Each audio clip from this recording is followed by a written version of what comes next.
only time we come out is when it's time for a funeral or time for party.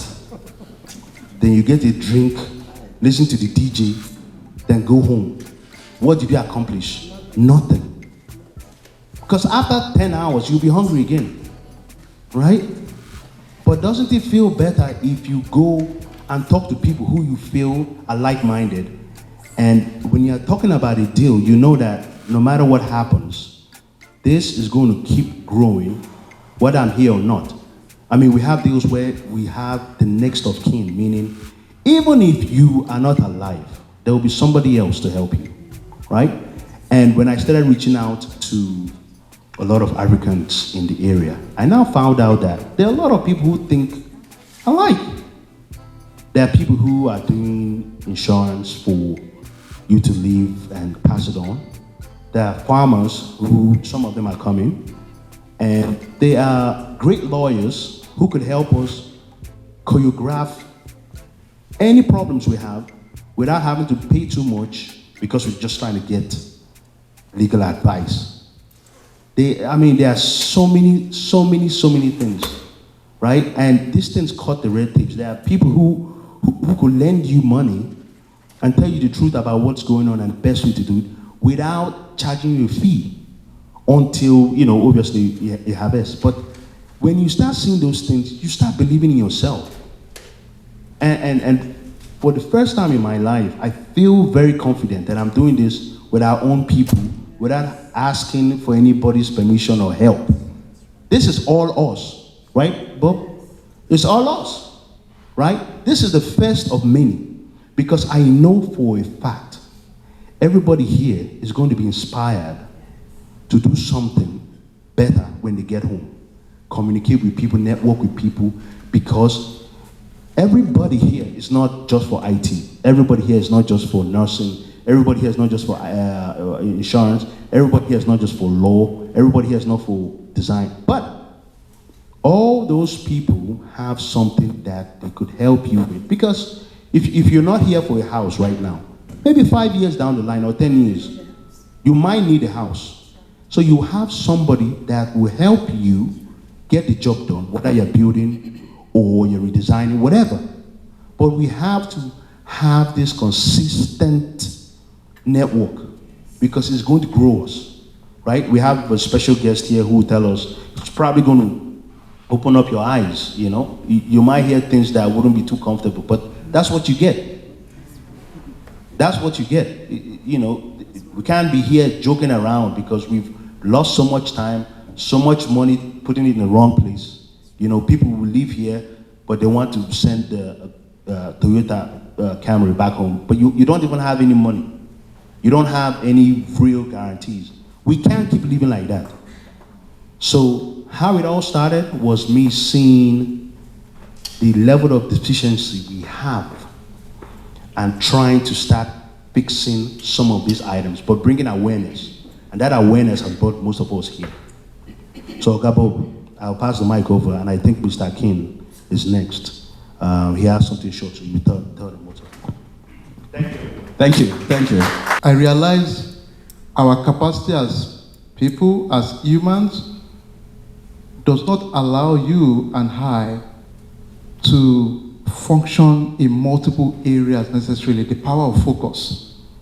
And the focus is so important because for us to have a meaningful impact here, this is home to us now. Okay, let's say for a second it's not home to us. Okay, it is home to our children now, right? So it's extremely important we embrace the environment we are in now.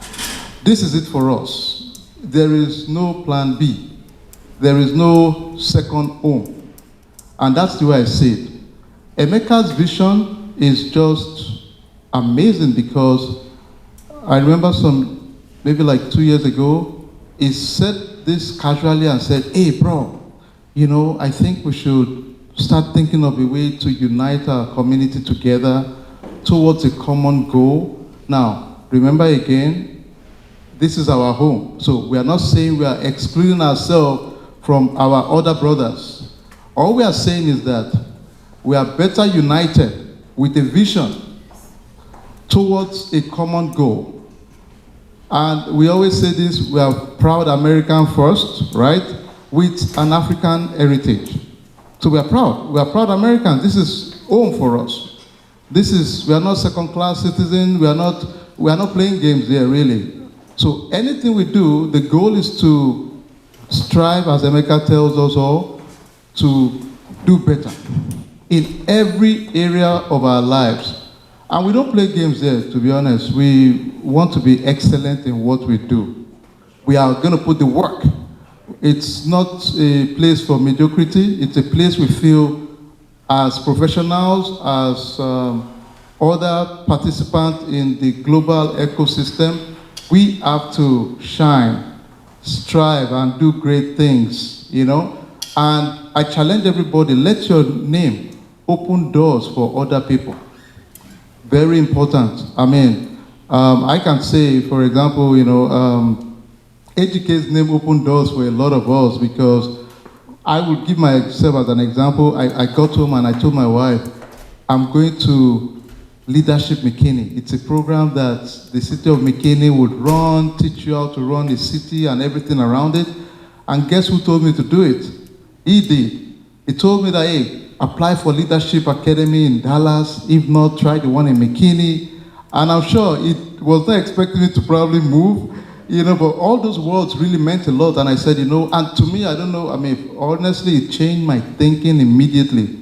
Because for the first time you realize you feel you're part of the system. If you've not really engraved yourself in service within this environment, honestly, we are just scratching the surface. We've not done anything. I challenge us as a community, we must be service-driven. Every one of us cannot be famous or well-known, but every one of us can serve. And greatness is a product of service. That's it for us. So as a community, it's not just enough that we are just living our lives. I like when Emeka said, oh, most of us, we go for burial, we go for party, we go for all of that. But one thing I think we should also be very intentional about is the power of service. So in our community, in your school district, within your community, serve. We go and be a coach within your community. The way they will respect you and for people to really associate with us is because they see your service. I was privileged once, twice. Admiral, as I call him, AGK brought the governor of Texas. The first one was Rick Perry and Greg Abbott, and he invited me to his home and my wife. And you know, initially when he told me that, hey, the governor, hey, come over, the governor is coming. I was thinking, the governor of, the governor.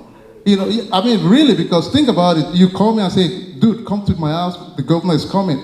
So, okay, all right, call my wife. Okay, babe, okay, we are going to see the governor. Just like that.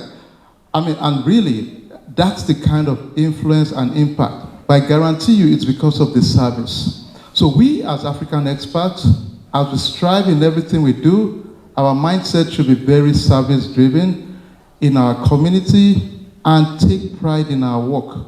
Put excellence. Very excellence is a language that is universal. It doesn't matter where we are.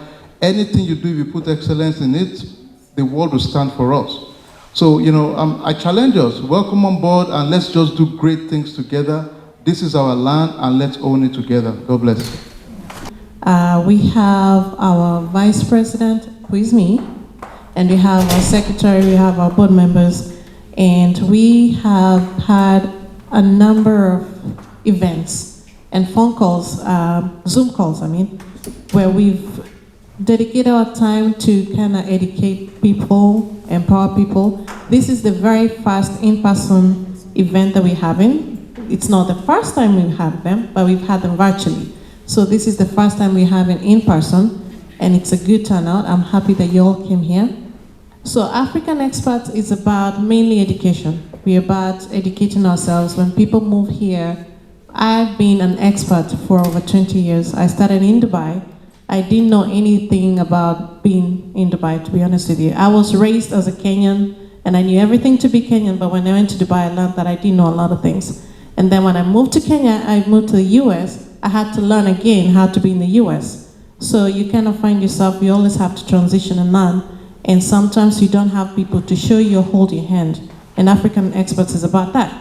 So we have a lot of people who've been through all these experiences. We have a lot of people who've had their tests and trials, they failed, they made it, and it's more of getting that person to hold your hand and say, yeah, I went through that and this is what you can do. Once again, it's non-profit, so it's mainly all volunteers. We've had a lot of people who've echoed their voice.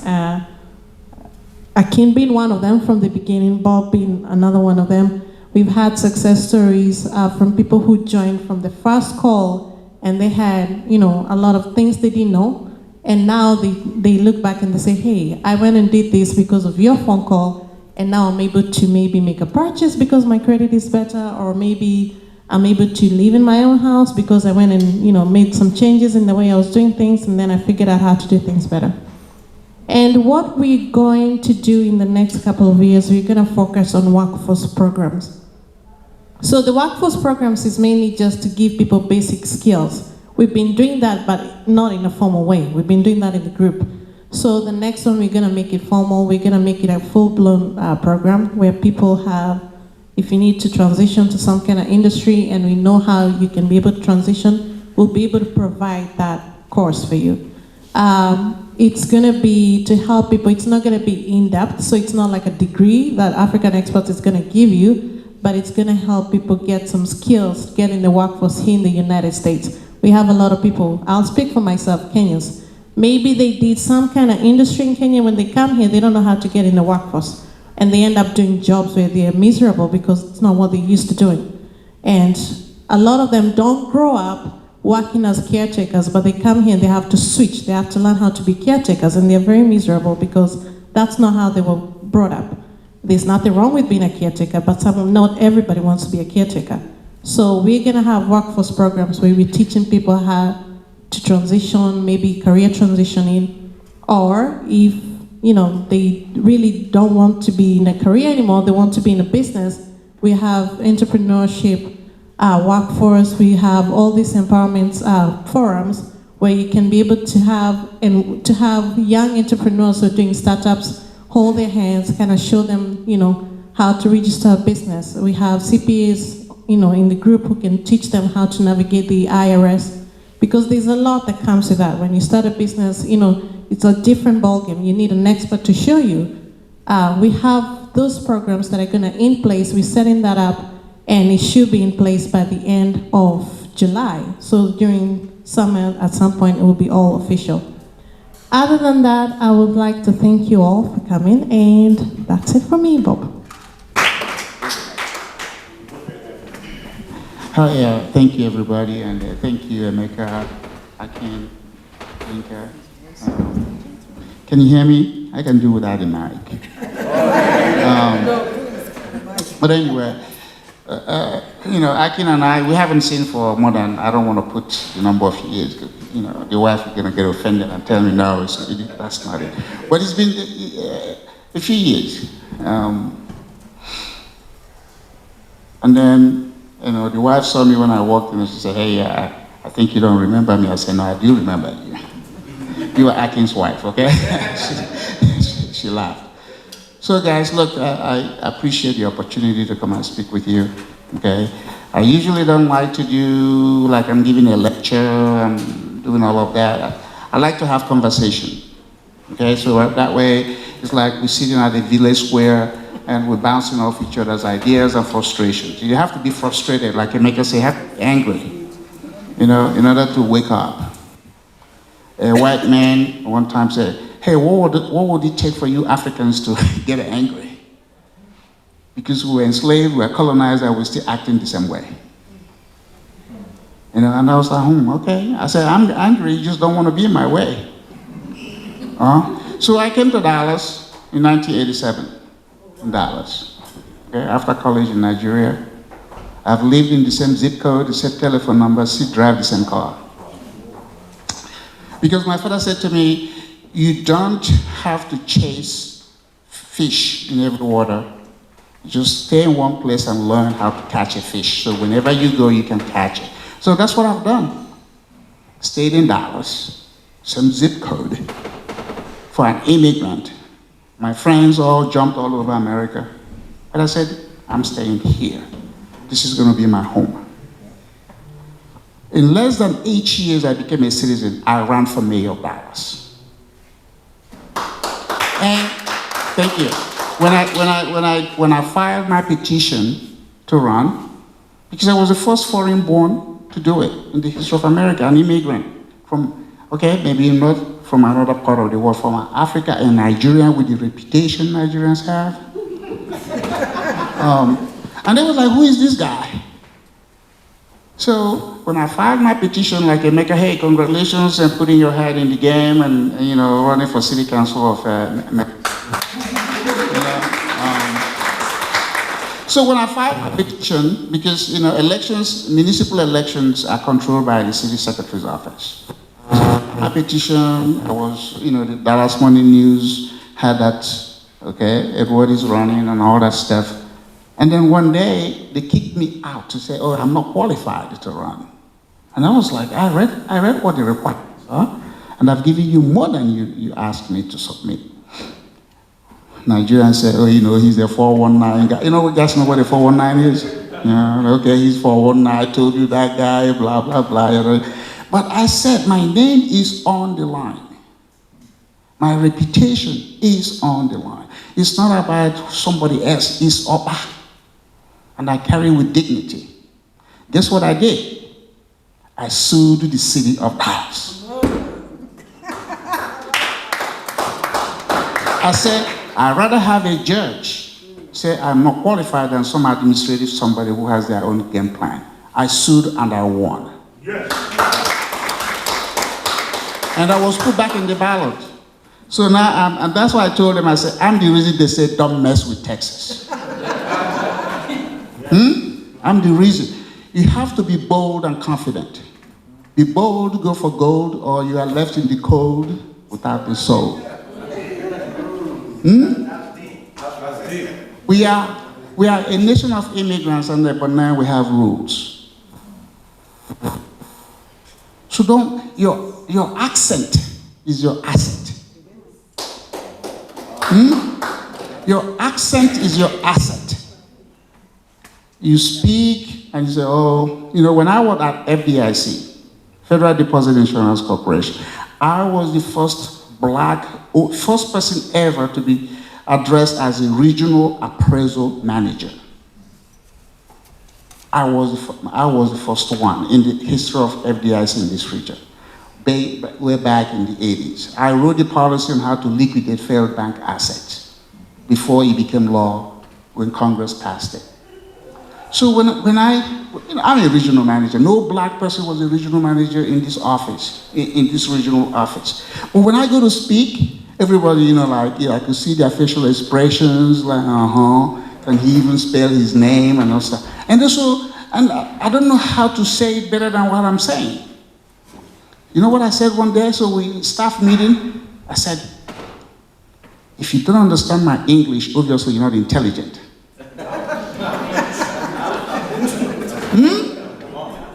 I said, if you don't understand my English, obviously you didn't even get a GED.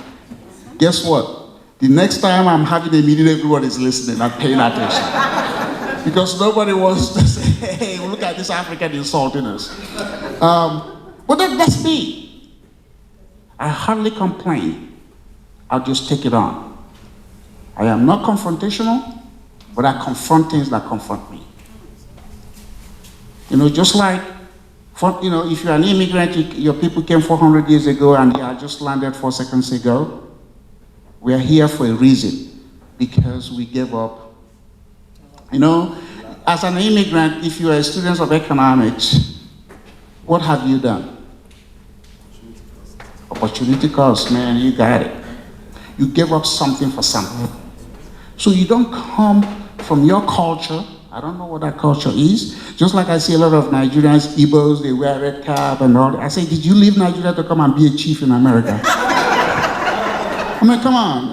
Let's be honest. I mean, look at Indians that are all a bunch of chiefs. What have they done with it? So when you go to Rome, don't just do like a Roman, do better than the Roman. Because that's where they're going to recognize you. And they invite you. But if you're over there with your red cap and like walking stick, the fan they carry, igwe.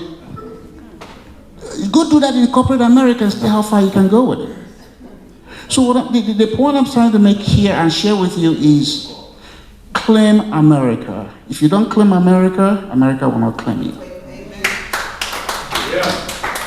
For those of you who hug the Bible, go to church, isn't there something in the Bible? I won't say it exactly the way it's written, but it said something like, nobody can serve two masters at the same time and end up doing a good job. Why are you hugging the country you left behind? Why are you hugging it? When I came to Dallas 87, the first time I went home was 1989 to see my dad. And I was telling him all this stuff I was doing, and he said, "Did you go to America to do that?" Oh, Monna. Is there any Igbo person here? Yeah. So I was telling my father, I was a member of my village meeting, I'm a member of my Enugu people, but my father looked at me and said, "Did you go to America to do that? If that was all important for you, I should have stayed back." I came, I was a regional manager at FDIC, I resigned. And we talked about self-employed. I've been self-employed since 1990. Because, I am mentally rebellious. So I don't conform very well with the supervisor and somebody telling me what to do. I'm sorry, I'm mentally rebellious, but I wouldn't, so I wouldn't disrupt, I wouldn't start a civil war, but, I would say, heck, nah, I ain't doing that. So in order for me to step away from such organized environment, I said, I gotta go fend for myself. And I've been fending for myself. I'm in real estate. I'm the first native African certified as a real estate appraiser in the state of Texas in 1992. And then I'm the first African to go to Harvard, design school for real estate in 2005, okay? I don't say this first like it's a big deal. It's just to say, I said one day I'm going to go to an Ivy League school. I just said it. And then I was bored, 2005. And then I applied. I said, okay, some people think about money before they think about what they're going to do. Don't you ever do that? If you like that chick, just go after it. Okay, don't say, I don't have the money, I can't buy, because she might even have the money to buy you what you think you're going to buy her. So don't say, let me have a mansion and buy this kind of car before I go after the girl of your heart. Because she might be the one that will help you get to that thing you're thinking. So I said, Harvard is not a cheap school, okay? It costs you a lot of money to do it. And I said, well, here's what I'm going to do. I'll apply because I think I have the requirement. If I get accepted, but I couldn't find the money to do it, I will frame my admission letter and say, after all, I was admitted, but I couldn't do it, okay? So you can't mess with me with that. So I applied and I forgot about it. It takes months and then boom, email. When if email comes, you're afraid to. If I saw Harvard email hit me and I was like, okay, should I click? Should I delete? I was alone and I was like, okay, fine. I just quietly clicked it. It opened up. I closed my eyes and I opened it. He said, congratulations. I said, yes. Congratulations. He's like, hey, you've been accepted. The other thing is if you say, I regret to, okay? So, but here's what it is. So, it happened, and then I was like, oh my God. They give you the admission letter, they tell you, this is the period you have to pay certain fees in order to secure your place. And I was like, oh, okay. I looked at my savings, But guess what? Within that 1 week, a law firm called me to give me an assignment about real estate. And they said, Mr. Opa, you've been, highly recommended, blah, blah, blah. Yeah, I said, okay, yeah, get to it. And they said, this is what we want you to do. I said, yeah, I can do it. And they said, I like lawyers. You know why? When you go to a lawyer, they tell you the hourly rate. They don't negotiate. So when a lawyer is calling me, guess what? I'm going to stick it back to them. So I said, hey, this is what it will take for me before I even get started, and they said, send us an invoice. Send an invoice, boom. They paid me, I paid Harvard. So can you imagine if I had discouraged myself by saying I don't have the money? So, God is a wonderful, I don't want to say human being because he ain't like me. But, God is out there waiting for you to dream and believe in it. There's some people have a PhD. Okay, you may have that philosophy, doctor, whatever they call it. I didn't go that far. But the PhD I'm talking about is the passion, hard work, and the dedication. Some people have the academic PhD, but they don't have the PhD, because that's what's going to get you where you want to do. Equal opportunity in education doesn't mean equal outcome. Because you have whatever, doesn't mean, him, her, everybody's going to get out the same outcome. The people that get a different outcome are the people that have the PhD, the passion. They are willing to work hard and they are willing to dedicate. Focus. In this country, if you are not focused, if you're not determined, if you're not willing to work hard, you're not going to get it. Because America is not going to put up a sign, a billboard, and say, okay, now it's time for you guys to do what, join and stuff. This is a competitive country. If you're not willing to compete, they're going to leave you behind. So somebody talked about, Africans. Every Friday, if you're in the Nigerian community, somebody's passed on, you go in, and they do the waykeeping, and then they bury the person, I don't know where, sometimes now they bury them here, they take them home. We socialize, but we don't network. We socialize. Akin is doing child naming ceremony, wedding, blah, blah, blah, but in none of these events are we saying, I'm in this company, and they have opening. Are you interested? This is what you got to do. We just socialize and talk about my village mansion, blah, blah, blah. Hey, the village mansion in Nigeria, they don't have water system. It's a borehole and a septic tank. So I don't know why they call it a mansion. I mean, it's a glorified hut. You don't have water. You don't have light. You see, in the Bible they said, God said, let there be light. God said, let there be light. Nigeria, electricity has been in Nigeria for 128 years. So I tell them, I say, Nigeria was not on the map when God said, let there be light. Okay? Because they don't have it, even though the technology and the science has been the same thing. I'm sorry? Where? Okay. So, but let's get to it. Let's because I wanna, if it's possible for you guys, I'll turn it open for questions. Okay? So, I ran for Congress. When I ran for mayor, okay? So people were asking me, where am I going to get my votes? Do you know, in Dallas, a lot of Nigerians or Africans that live in this city don't live in the city limits. We are the only, I wouldn't say only, we are the immigrant group that when we come, we migrate to the suburbs.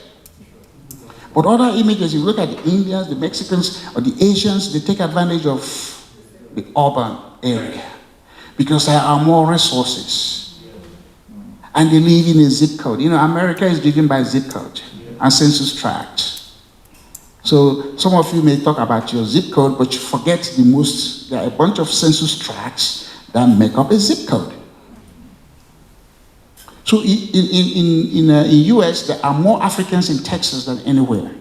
But we have nobody in the State House of Assembly. We don't have anybody has any political. I am probably the, one, because I've hosted every Texas governor since 1995. They've been to my home. Abbott, Perry, first time, and Abbott twice, and he's going to come again this time, sometime this year, and I will extend you guys an opportunity. They are not ghosts, they are human beings. Somebody said something about service. Is that you or him? He's the one talking about, he has more education than I do. But the thing is, here's what it is. So I don't ask politicians for contract. Never. My dad was a chief when chief carried weight in Nigeria. He taught me public service, the difference between public service and being a politician. So, mayors, none of them, I've never asked them for anything. Because when you do, and they do you a favor, they will not owe you. Just be on the lookout for something they're going to ask you. And if you don't do it, you're done. So have something you're doing, and then you can share with them. And then they'll say, how can I help you? Or what do you need? That's my strategy. So when I had the governor in my house, and I had opportunity, he sat on my desk. He spent 3 hours in my home. But I said to him, Governor Perry, I want to serve. That's it. He said, I'm going to get a mileage out of you. So I served on the Texas Bank for Economic Development for 7 years as a board member, which is part of the Product Development Small Business Incubator. Most people don't know, politics in America is not the democracy we jump up and down in Africa. After you do all that voting, if you sit back at a table like this and say, all in favor, aye, all opposed, boom, your money is gone. So if you don't have somebody at that table, forget your democracy. So you have to walk your way into where you have a voice. And that voice is from your city council. Zoning, planning, all those things, go over there, volunteer. Give something in order for what you want. That's America.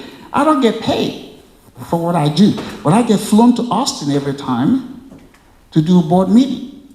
I'm now on this Texas State Securities Board, appointed by Abbott.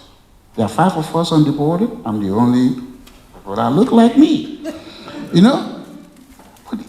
But it's because of present.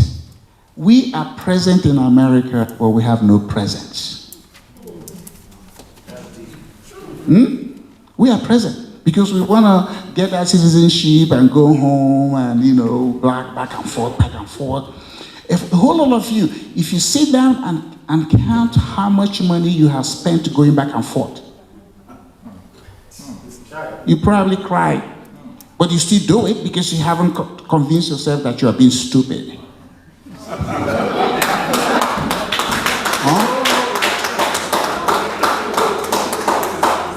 Okay? You do this, So what I'm saying is, then the gentleman said something about influence. 2 things that go with power, politics. There's the authority when you are in office. And there's the influence part of it. When I went through Leadership Dallas, that's why I can thank you for doing Leadership McKinney. I always tell people, go get involved. I did Leadership Dallas 2000, 24 years ago. Nobody's ever done. It's a 1-year program. You have to be committed. You have to have paid the money. But I did it. And I learned a lot about local government. When they say every politics is local, America is an example of it. In our various countries where we come, the politics is heavy. The office of the governor or the president matters in Africa than anywhere. But in America, it's your local. The man who's going to put you in handcuff is not he's not a Texas police. He's your city police, your schools, a whole lot of things that directly impact your life is at the local level. So go over there, Emeka. If you live in Melissa, if you don't, like Biden said, if you're black, you don't vote for me, you're not black. So if you don't vote for this man to get into that city council, you are not African. Support him. Support him. And then every school board, get into it. Serve on zoning commission, finance review. Do those things, and please don't speak like you have water in your mouth. Use your accent as an asset. Because if you see that they're trying to understand you, keep saying it in a way that they wouldn't even understand you.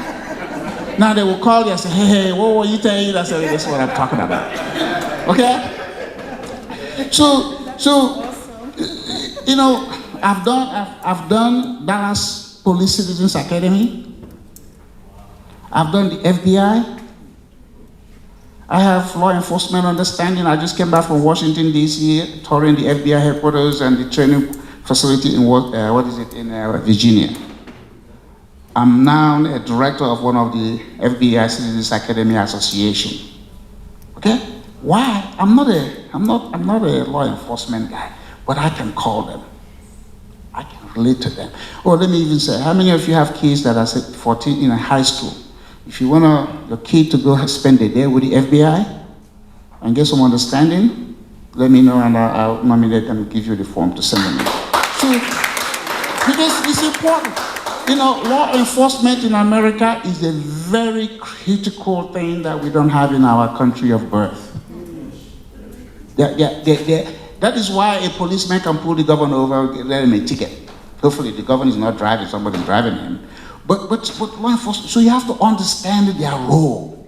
If you look at city budget, for those of you that are getting into the municipal budget, what is the highest money out of the city budget? Public safety. Fire and police. Yeah. They may not give a whole lot of money for economic development because that's just on your own. But it's very significant you understand the structure where you live.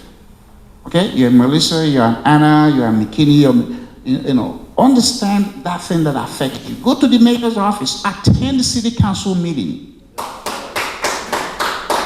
Sit over there, get the agenda, get up and ask a question.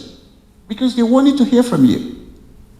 So, you know, let me now say what Emeka wants me to talk about, and I can shut up and then take questions. I'm in real estate. So in 2005, I put together the first residential tower built in downtown Dallas, 18 stories, 2005. If you know Dallas back then, if you were here back then, after 5 o'clock, downtown is dead. So a friend of mine, again, a white boy, we're friends. He said, Edward, let's go do something downtown. I said, are you crazy? He said, Edward, go find something. I found a piece of land. And we, you know, if you've been to downtown Dallas, on the corner of Main and Arcade, where you have a CVS.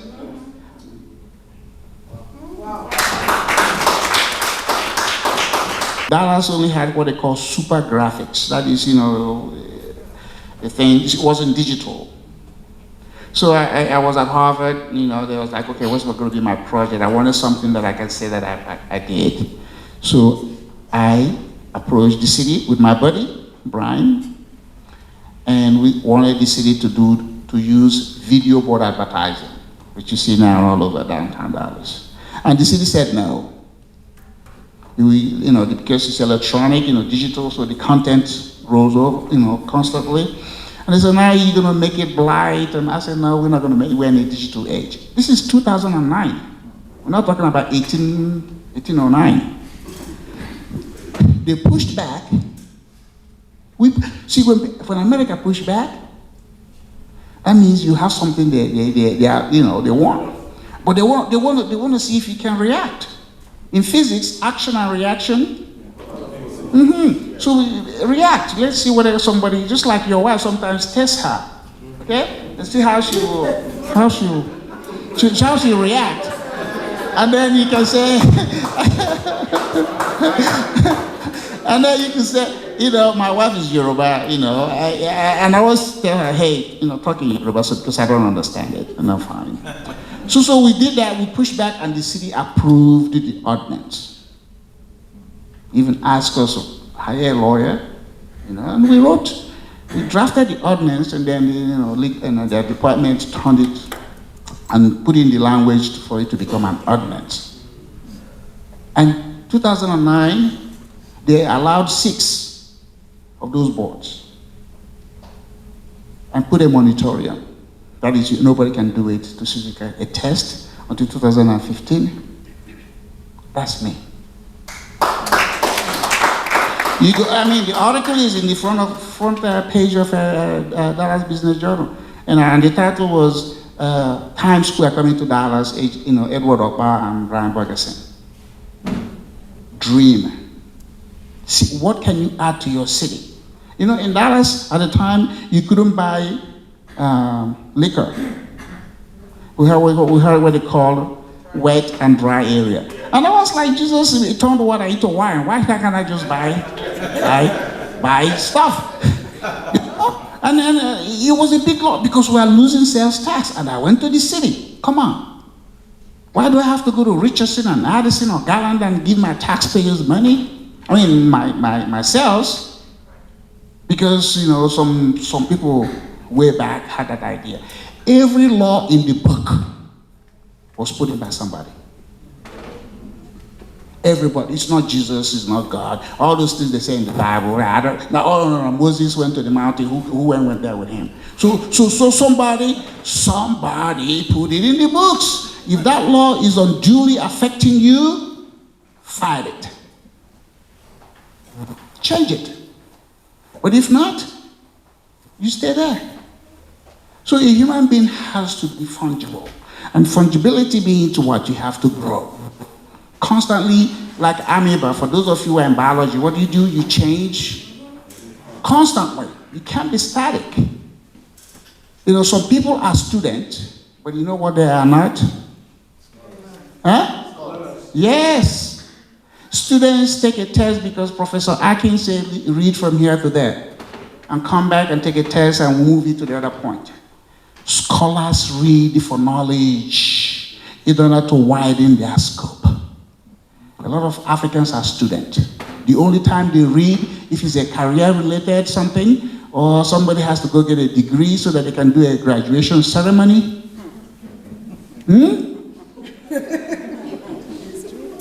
And they come to your house, Akin used to be my friend, now he has a PhD. I say, hey, AGK is doctor. So I said, doctor, I'm a patient, you're a doctor. Okay? What difference does it make? So become a scholar. Read on everything you can lay your hands on. Read on everything. Your city, there's a news on your city, read about it. Texas, just read. Your brain has a capacity to take in something, and you never know when it's going to become useful. People always ask me, are you a lawyer? Are you an engineer? No. The only engineer in my house is my wife, and she's electrical, and I always say, baby, always shock me.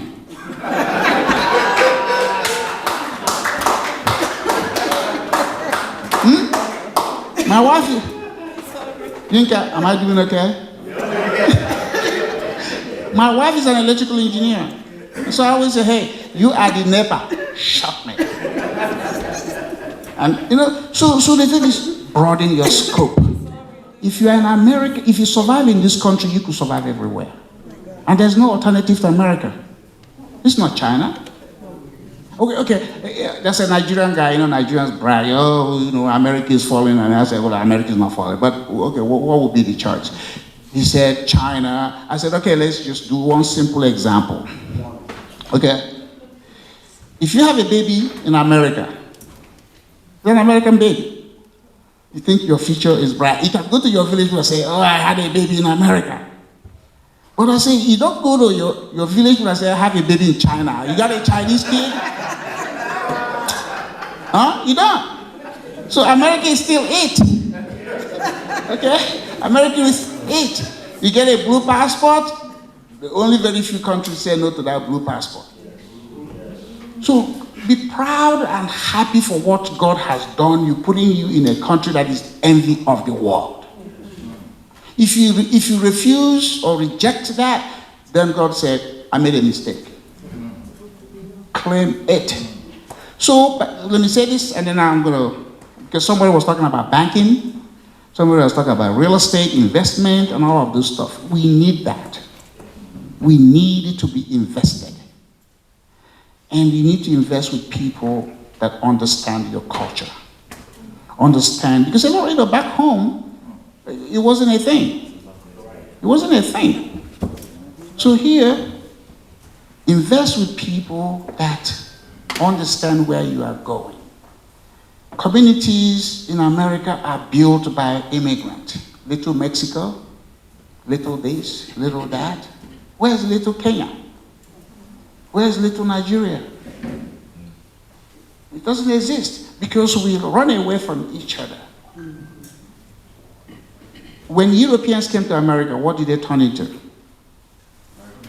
No, white people. They became white. Remember, there are very few people that are actually white. Sometimes they don't even look at Italians as white. Okay? But because they saw their number is small, they started to embrace everybody else. And they built the brand of white. If you're an African, this kind of play down, I'm Kenyan, I'm Nigerian, I'm Cameroonian, and all that stuff. You are now an African in America. And you should be able to go anywhere in Africa and do business. Because a white man you don't see a white man in Kenya say, are you, in fact, some Africans confuse Lebanese and Chinese as white. Or even Indians. Build a brand. America is about brand. So that if we become useful to ourselves here, then we can influence policies about Africa. That's right. Do you know the World Bank and IMF were not set up for Africa? Wow. They were not. The World Bank was set up specifically to address Western Europe after the World War. And if you remember, when the World War ended in 1945, 40, whatever that is, the World Bank and IMF were formed in 1948 as the Bretton institutions. Okay? And they used it because if you remember, by 1960-70, a lot of European countries were up and running. It was because of America. So when Europe started getting up and running, they said, what are we going to do with this institution? They now found Africa. It's okay, let's go. So now the World Bank has become like where Africans go and go try to get a loan. Money is a creation of human being. The money Africans are asking America to give them, God did not wire it. If God had wired it, then he's a partial God.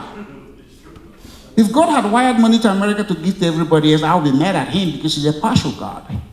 God didn't wire money to America to give to the rest of the world. They printed the dollar and they figured out how to use it. Print your own and make it work. And if anybody from the World Bank comes in to tell you something, you say, what school did you go to?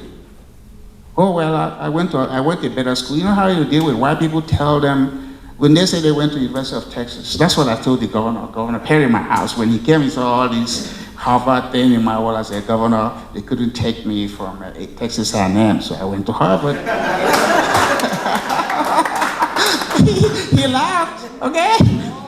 So be proud of what you have. I'm just saying we don't need to rely on institutions that were not created for our own survival.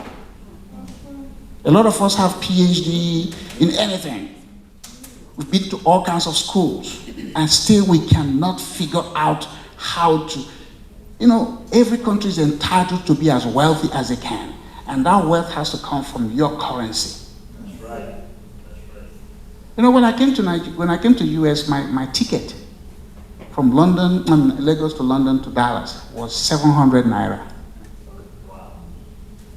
which was an equivalent to $1,200. I can still go to Nigeria for $1,200, but I cannot think of drinking Coke in Nigeria for 700 naira. So in 37 years or so, the naira has done what? Boom. Shilling has done what? Boom. Every African currency, and you're still running to World Bank. The lending capacity of the World Bank is less than $80 billion a year for 120 countries that they have interest in. Bank of America makes $1 billion loan every day. And then we run, I can see African prayer. I was in Congo 2017 when they say, a World Bank people is coming. Come and see everybody panicking. I was like, what? We in America don't even know what the World Bank does. You don't know, typically, you just go to a survey, ask an American, hey, World Bank, especially people who live in the country, say, hey, can I make a deposit over there?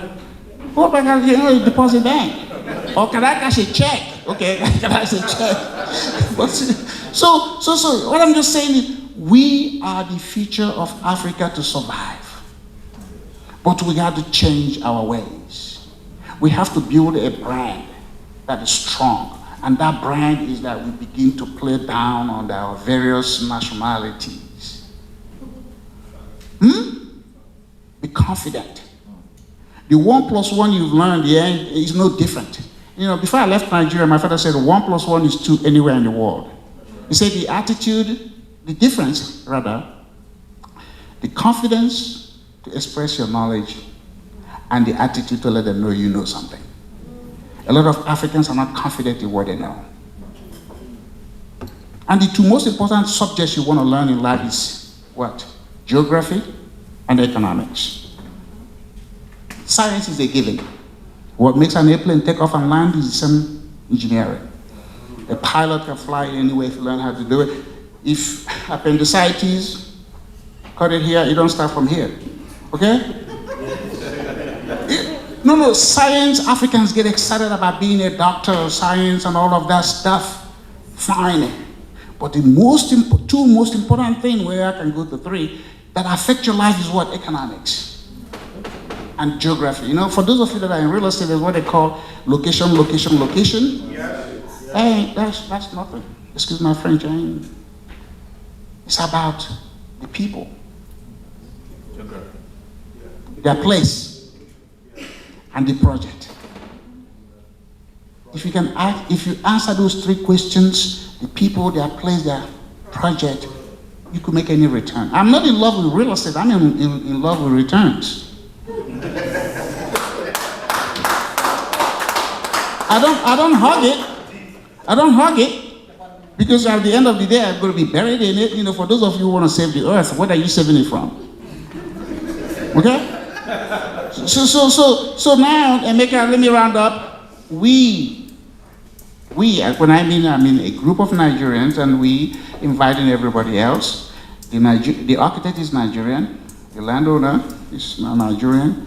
I'm the lead consultant. We are putting the first 25-story building to be built on Martin Luther King Boulevard. Okay? For those of you, again, who know your community, anytime you see a Martin Luther King Street, a depressed neighborhood, neglected neighborhood. So how can we, for a man who did what we say is done, cannot glorify a street? Real estate has a street benefit. That's what they call visual goodwill. There's certain street, you name your property, you're done. Nobody's going to come there. Because here, 99% of the real estate industry in this America is controlled by white people. So you tell them you have a company on Martin Luther King, they ain't going to show up. But we will not, on the basis of that, reject ourselves. The Igbo people say, he who is rejected must never do what? Reject themselves. So I chose, in 1997, I became the first foreign-born to be secretary of the oldest African-American Chamber of Commerce, the Dallas Black Chamber. And I said, one day, I'm going to do something on MLK to change it. The real estate I do is not transaction, transformation. Transaction is I put a, you call me, I put a sign on your building, I sell it, and make my commission, I agree. No, I want something challenging me. What is the highest and best use? Can I pitch this? When you can sell ice to the Eskimos, damn, you good. So we're putting up this building. It's going to be 25 stories. It's going to be mixed use. It's a hotel condo. It's going to have the first African immigrant-owned chartered bank in the history of Texas. Yeah.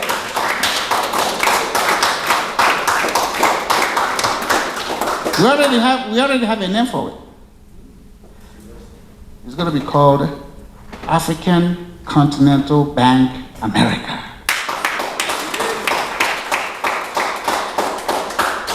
ACB America. Because if you don't have access to financial resources, you're done. You have to have your own institution, and America recognizes that minorities, people say minority. I don't do minority business because there's nothing minor about me. Yes, absolutely. I don't pay minority taxes. Have you ever filed your taxes with IRS and said, I'm a minority? Give me a discount. Huh? So why are you excited being a minority? Your head is just as good as the head of anybody else. You're standing up just like everybody else, but then you accept the fact that I'm a minority business. I don't do minority business. I collaborate. I can do a joint venture, a partnership, because in the Bible, the guy with 100 sheep and lost one, he could have left the one. But do you know why he went for the one? Because if you're doing a jigsaw puzzle and you're missing one piece, you don't have the whole picture. Some people read the Bible, they read it literally, but they don't read it figuratively. So if you are in a partnership, that's a typical example. Even if you're the 1% partner, you are critical to the rest of the partnership. Don't feel, no. Go over there, be bold, and then you may start buying other people's interests and increase your own. But come to the table with something and believe that what you're bringing to the table is just equally important. Okay? So we're going to do this building. April 22nd, I'm going to be presenting it at the Anatole Hotel in Dallas. You want to be there? Invite us. I'll give Emeka the link and you guys can register. So you can say, yeah, he thinks he's all. When people say, hey, you think you're all that, I say, I'm past thinking, I'm all that. Huh? When people say you are full of yourself, I say, you empty of yourself. That's why I recognize that I'm full of myself. Because people are going to try to say something to you to discourage you. So, well, it's not even negative. They just don't know why you do what you do. Because the God that gave you life. My mom used to say, there are 5 of us that came from her womb. We are going to end up with different circumstances. So you are being blessed by what you're doing and you're apologizing. Like you go to your village and start to apologize for being in America. I tell them, hey, I'm an American. I ain't coming back here. Hate me or like me. When people don't like me, you know what I do? No, I do them a favor. I don't like them back. And in mathematics, what does that mean? You cancel each other out. And you move on. You don't like me? If you don't like me, I say thank you for not liking me because I'm not going to like you back. When I met my wife, before I started, dating something, and I said, hey, baby girl, this is what I call my wife, baby girl. They know that. I said, hey, baby girl. I said, hey, this is where I'm going to marry you and stuff. My wife is born in America, Yoruba parents, and if you know Yoruba people, when you say certain things, they will look you from up, down, crossways, and then they will say something to just say, you.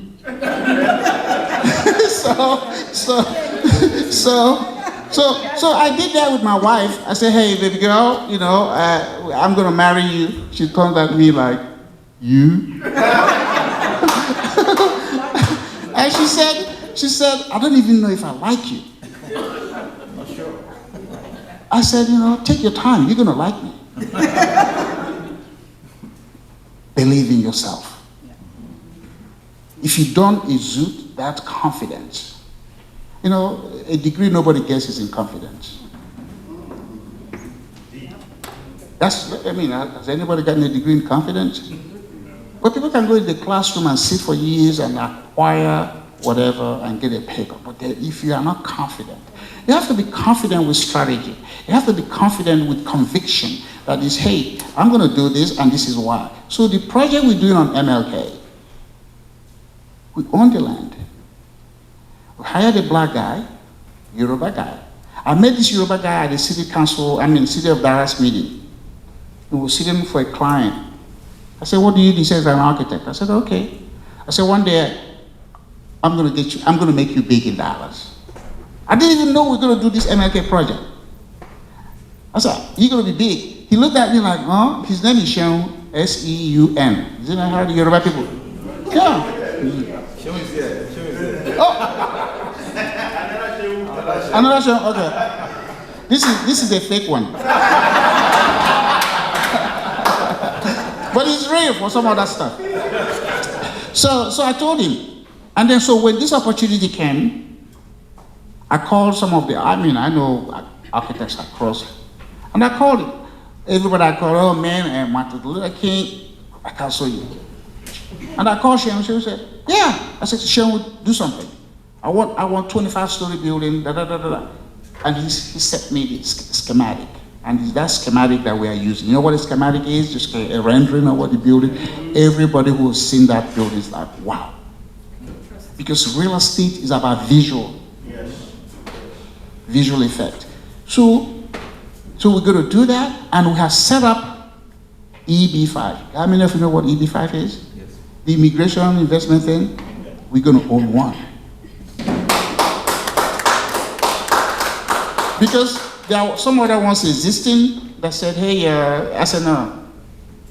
I don't attach to anything. You know, in Nigeria, when you're catching a bus and it's full, they say, oh, one person that doesn't have anything, come on, they put an attachment seat for you so that you can keep going. I said, no, I'm the driver.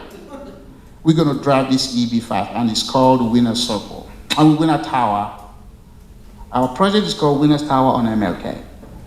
Apart from the bank, the hotel, and other things, we're going to have African Television Network.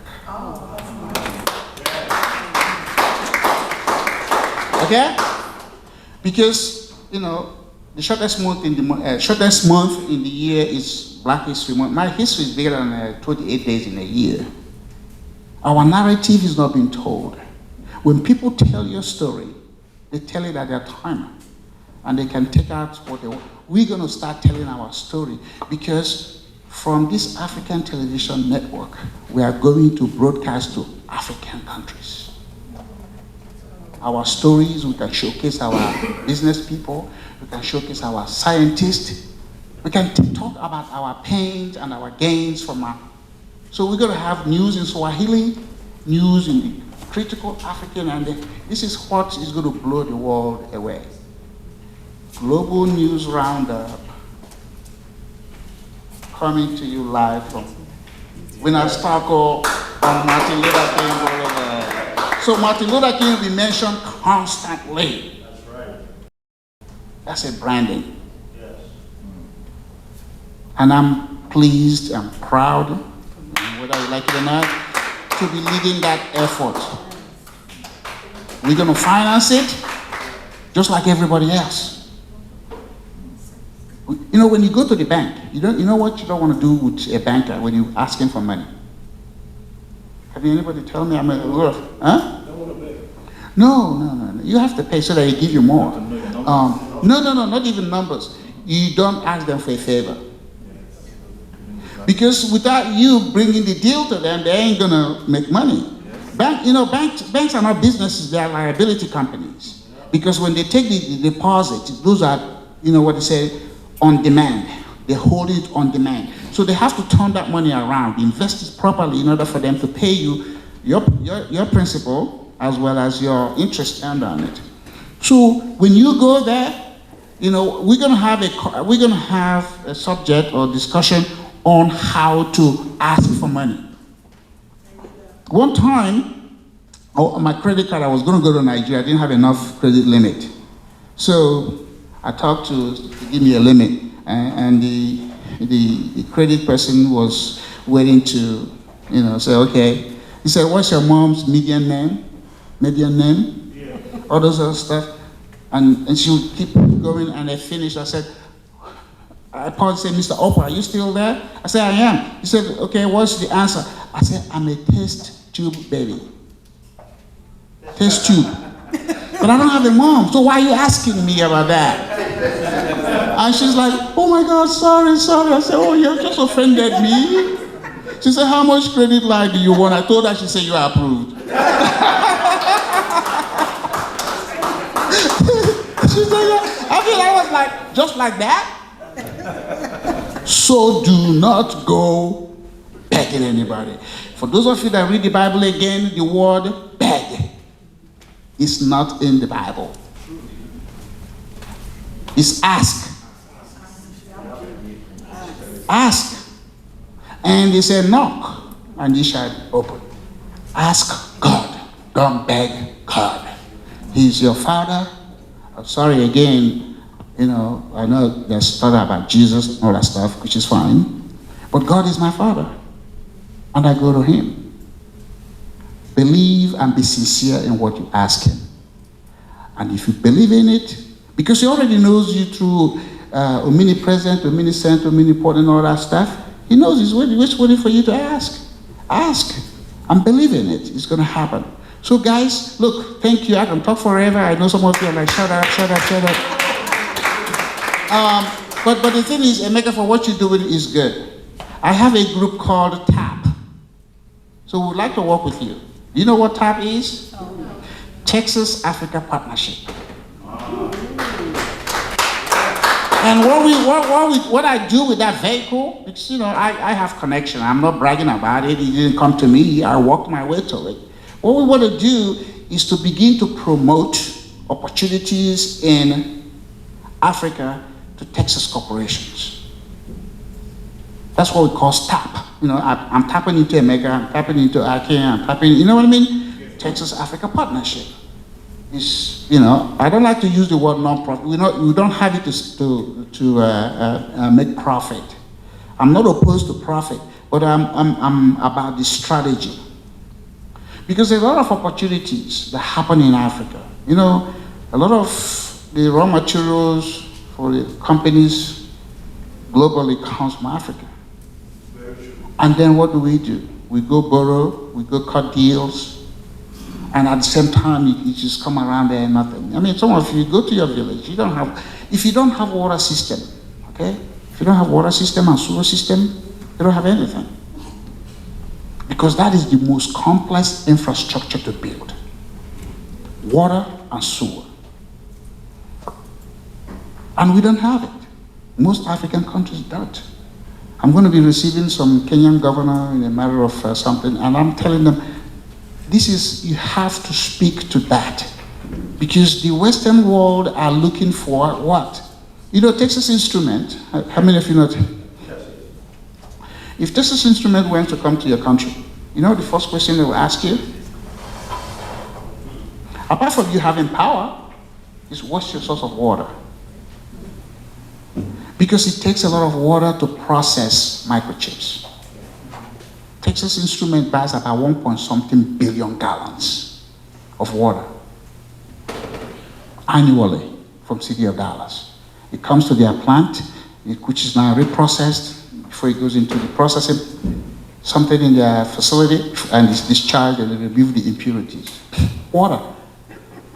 So how much, can you do a borehole? They'll give you 1.something billion, you can. But so we don't think about that. Economic development is about those things that is there. No country imports water. You know that? No, water is not there. But we haven't been able to engineer it to where we can use it to serve. Water is critical for your health. It's critical for agricultural processing. You know how many gallons of water it takes to process a chicken? 5 gallons. 15 gallons to process a beef. If you don't have it, the big boys or the big whatever ain't gonna come to you. So we Africans here can begin to propose infrastructure like that.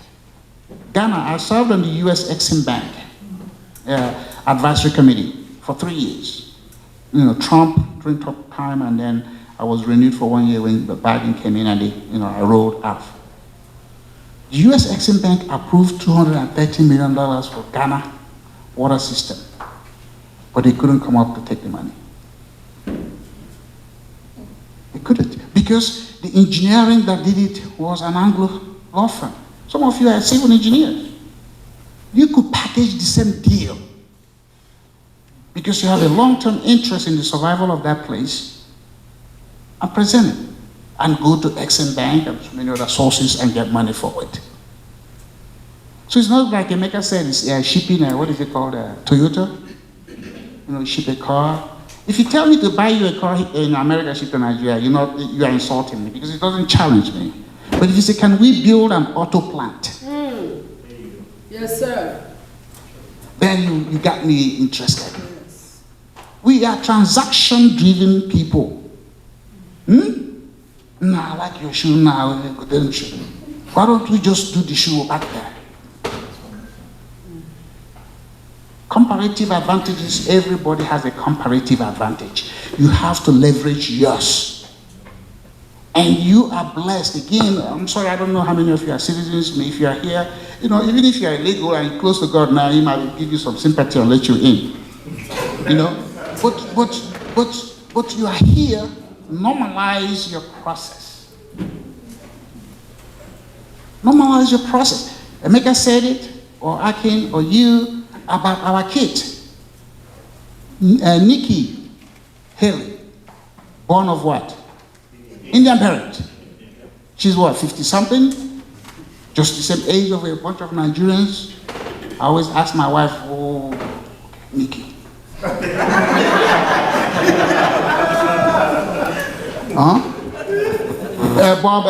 Bobby Jindo for Louisiana.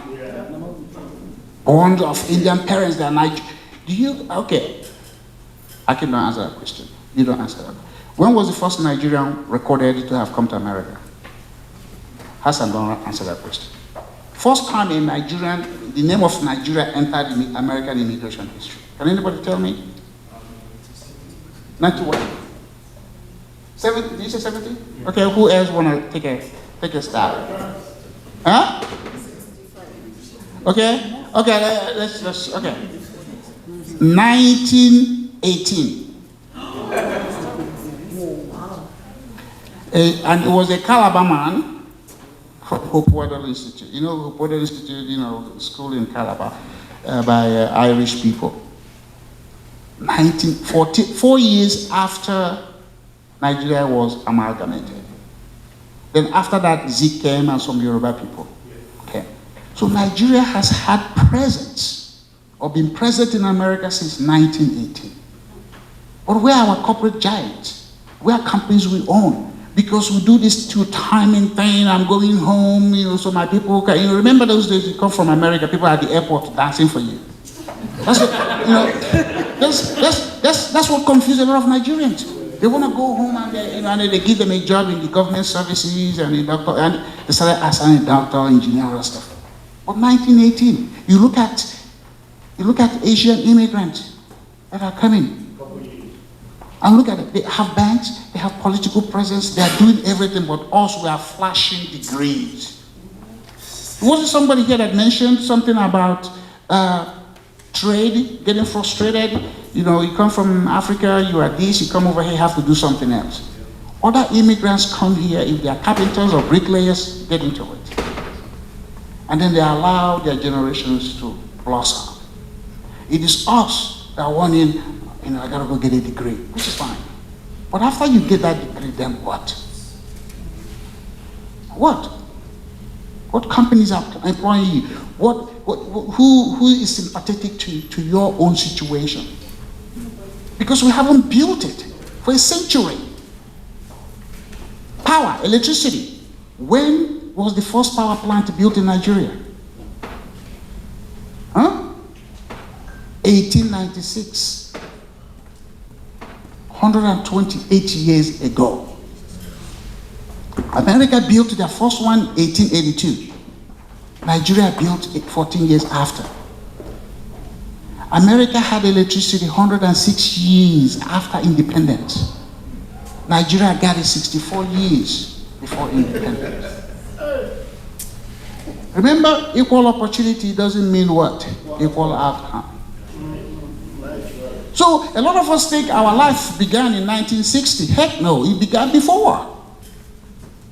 But we haven't been able to figure it out. And the same thing goes for most sub-Saharan African countries. You know, you go to Kenya, there's a huge military base in Kenya. And they are paying them nothing. They're paying them nothing. And Kenyans are still fighting each other. I say, tell those guys, hey, look, you're occupying a prime real estate in this country, here's what you pay or get the heck out. Yep. Because they're not doing anything for you. They're probably just spying on you. So become a voice of change because of knowledge. But the problem I have with people that look like me is that thing they say in the Bible. They wrote it for black people. Anybody who put that in the Bible wrote it for black people. Because the Jewish people recognize Jews. The white people recognize, so they now tell us, oh, if Emeka is bringing solution, Emeka is not, and I know his mama.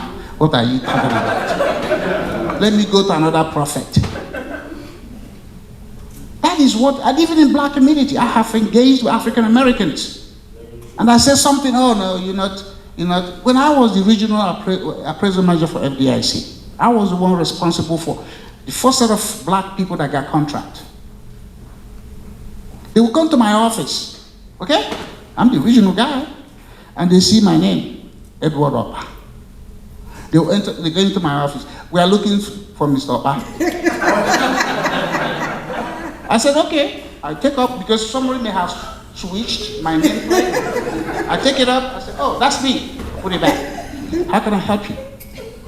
Even though I have gone to their real estate association to tell them something, they still didn't believe it was me. You see, there's a psychological thing that is left in us. You know, Haiti was the first African nation supposedly to be independent. But I would say, what is it? Okay, I can understand in Haiti because they moved them out of there.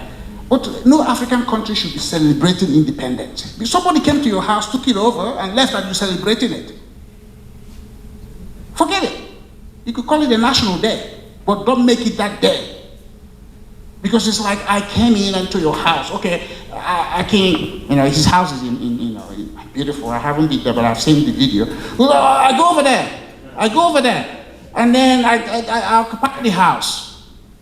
So put them to the back, and then when I leave, they started doing independence. But they were there before. You know the story, when they said Christopher Columbus discovered America? Huh? That's the history book, isn't it? Okay. But there were people here before. So when I really want to irritate people, which I like to do, I said, I discovered America.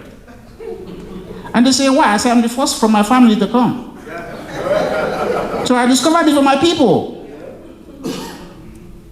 You have to be able to come back with something that makes somebody think you have thought. You can't just, when I say some of the things Nigerians or Africa, hey, he's always bragging. It's not bragging. If you're going to study that a white man went to the moon, did you go there with him? Or they say they're the first one to do it, did you go with them? But your own fellow person is telling you the first to do it and you're getting offended. There's something psychologically wrong with us. You have to acknowledge what you have done and you have to be able to say it. Who was the most talkative person in the world? Jesus. Did he shut up his mouth? He was always talking, telling people what he did. So if you've done something you're proud of, share it.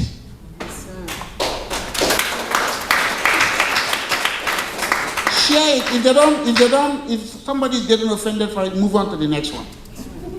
But don't hold back. Don't hold back, thinking that, oh, I'm going to be humble. You can be humble, but humility doesn't mean you have to be intimidated. Huh? Don't. Please. From now, if there's nothing else you get out of this whole stuff, believe in yourself. Yes, and let anybody know that, hey, nothing is minor about me. I am going to stand on my feet because nobody has two heads. So believe in yourself. Be that ambassador of goodwill for whatever it is you stand for. And please don't do time. America is not a country that you come here to do time. You know, if you sell your house where you are, move on, and after 6 months you show up, they'll be looking at you like, "Well, did you leave something behind?" Did you leave, you know, and then become a citizen. We Africans are tribal. And tribal people don't build nations because they look inward. How we do it. Citizens are outward looking people. They go anywhere and make a difference. So quit your being Kukuyi, being, the Kukuyi person here, sorry, or Igbo, or Yoruba. Become a citizen.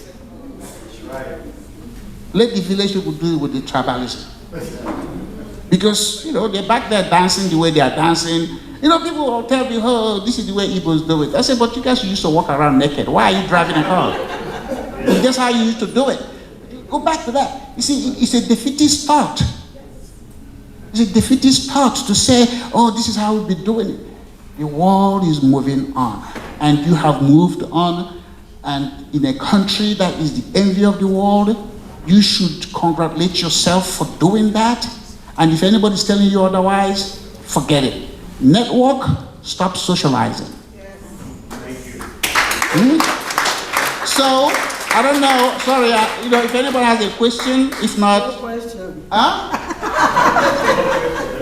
Oh, no question. Okay. Look, thank you, mister. Thank you, everybody. I write to provoke, I don't appease. I don't appease. If I came into my house, you know, if I don't irritate my wife any day, I think I haven't done anything.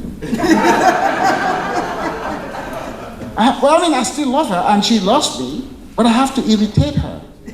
Every day. Every day.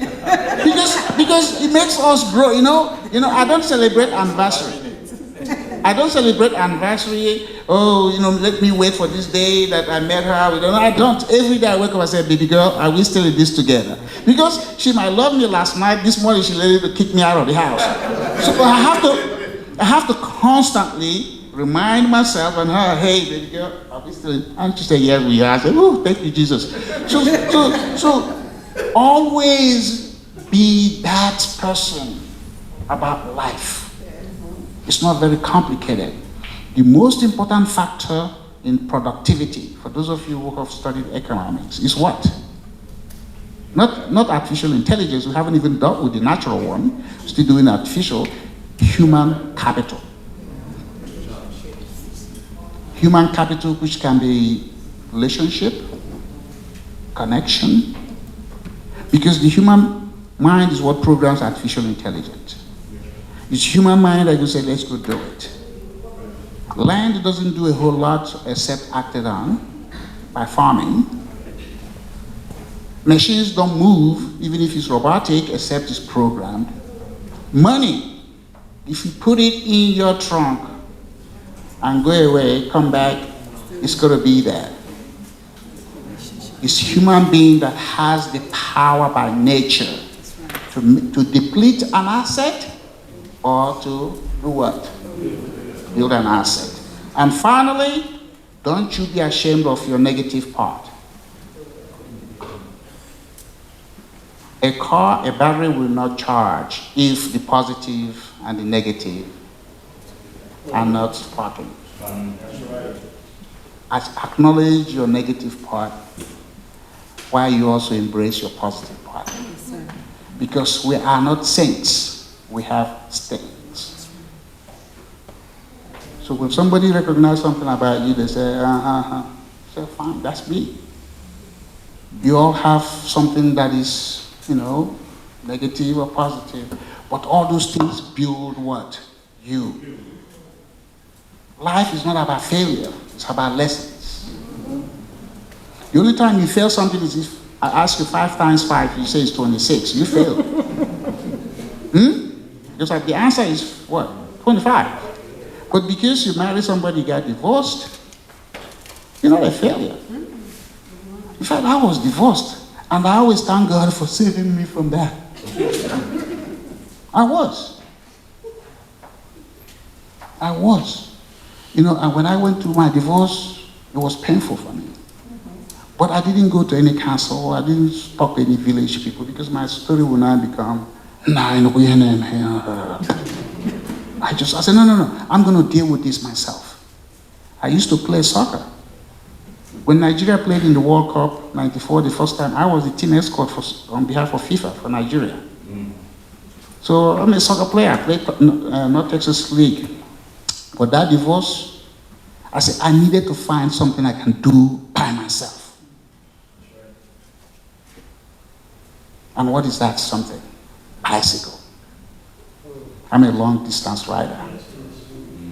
Because when I hop on that bike, I know if I go 5 miles this way, I'm going to go 5 miles that way.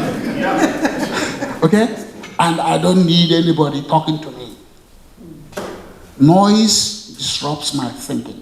That's why you will never see me in Nigerian parties. Because, so I started riding bicycle and I do 1,000 miles every year. I'm almost 70 years old.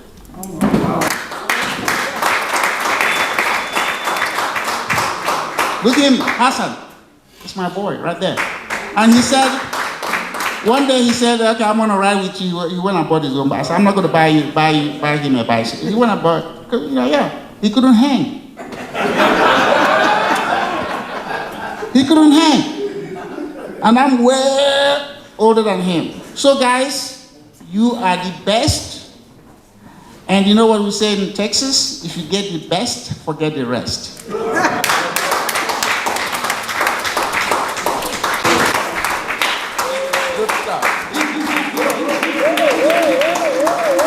Hey, a round of applause, guys.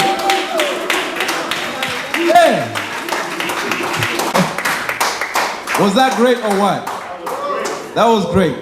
Can you imagine you got it here at African Expats? Thank you, thank you, thank you, thank you. Thank you. So, I got a lot of information from Mr. Okpa. As he gets his seat, Mr. Okpa gave me a lot of information from test tube babies. I'm gonna use that soon. Yeah, so that was good. But also the main one was telling those guys, just go for that girl. Man, how are you gonna do that, man, if she's here and you're here? How are you gonna do that? I also liked the idea of zip codes or area codes. I used to be in Minnesota for a long time before I moved to Dallas, Texas about 10 years ago. But right now in Minnesota, because of the Somali community, all live in the same zip code. Right now, a Kenyan Somali girl who grew up in Kenya in a refugee camp is in the Congress. That's right. And she's a very powerful young lady who always was attacking Trump and put Trump in his place.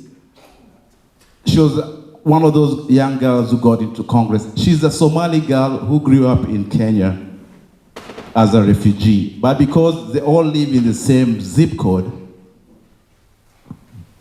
she is a congresswoman. And now if you go to Minnesota, all the senators and other councilmen and other people in that area are all Somali. So they're running the show in Minnesota right now as you speak because they all live in the same zip code. So everybody, it's gonna be 10 minutes now. We don't want anybody to go to sleep. So Sheun is visiting us from Indiana. He's a lender and a fairly big businessman in Indiana. So we are honored to have his presence here. So as he walks in, please give him a loud hand of applause. Shaun, please.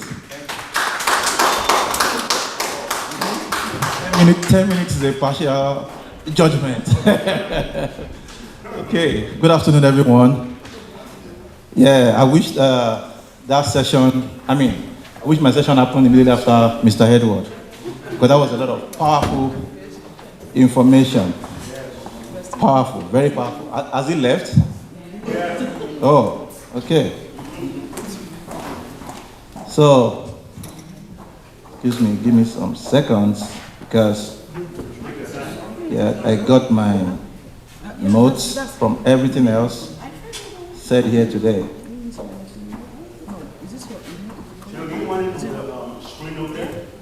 No, no, I'm good. I'm just trying to find these. I won't do it justice if I don't go from what I wrote down. Okay, good. I have it here. Thank you, everyone. Good afternoon. My name is Sheon Famosikbe. From the Midwest, Indiana. I came in this morning for this event. Yeah, thank you so much. I found myself in African Expats WhatsApp group for months now. I've been there. Then when I saw this beyond border empowerment, it caught my attention. And I want all of us to clap for Mr. Emeka. In the group, he appears aggressive in the group because he's angry. Because he thinks Africans are being left behind. But the good news is, the story is changing. I can tell you. I connected with him immediately. I said, I'm aware of some Africans doing great things. Probably they've not been brought together under one umbrella. Mr. Akifenwa here is doing great things. So many other people out there, Femi Aguda in Chicago, you know, Director Ayo in Houston. Those guys are big players in the real estate world. Mr. Akin is a big player in the IT world. And I was very connected. I reached out to him myself. I said, I want to attend. Then do you have spaces, spot for vendors? I would like to be a vendor to come and tell people what we do. Because for me, my experience in the real estate journey started from being an investor before becoming a lender.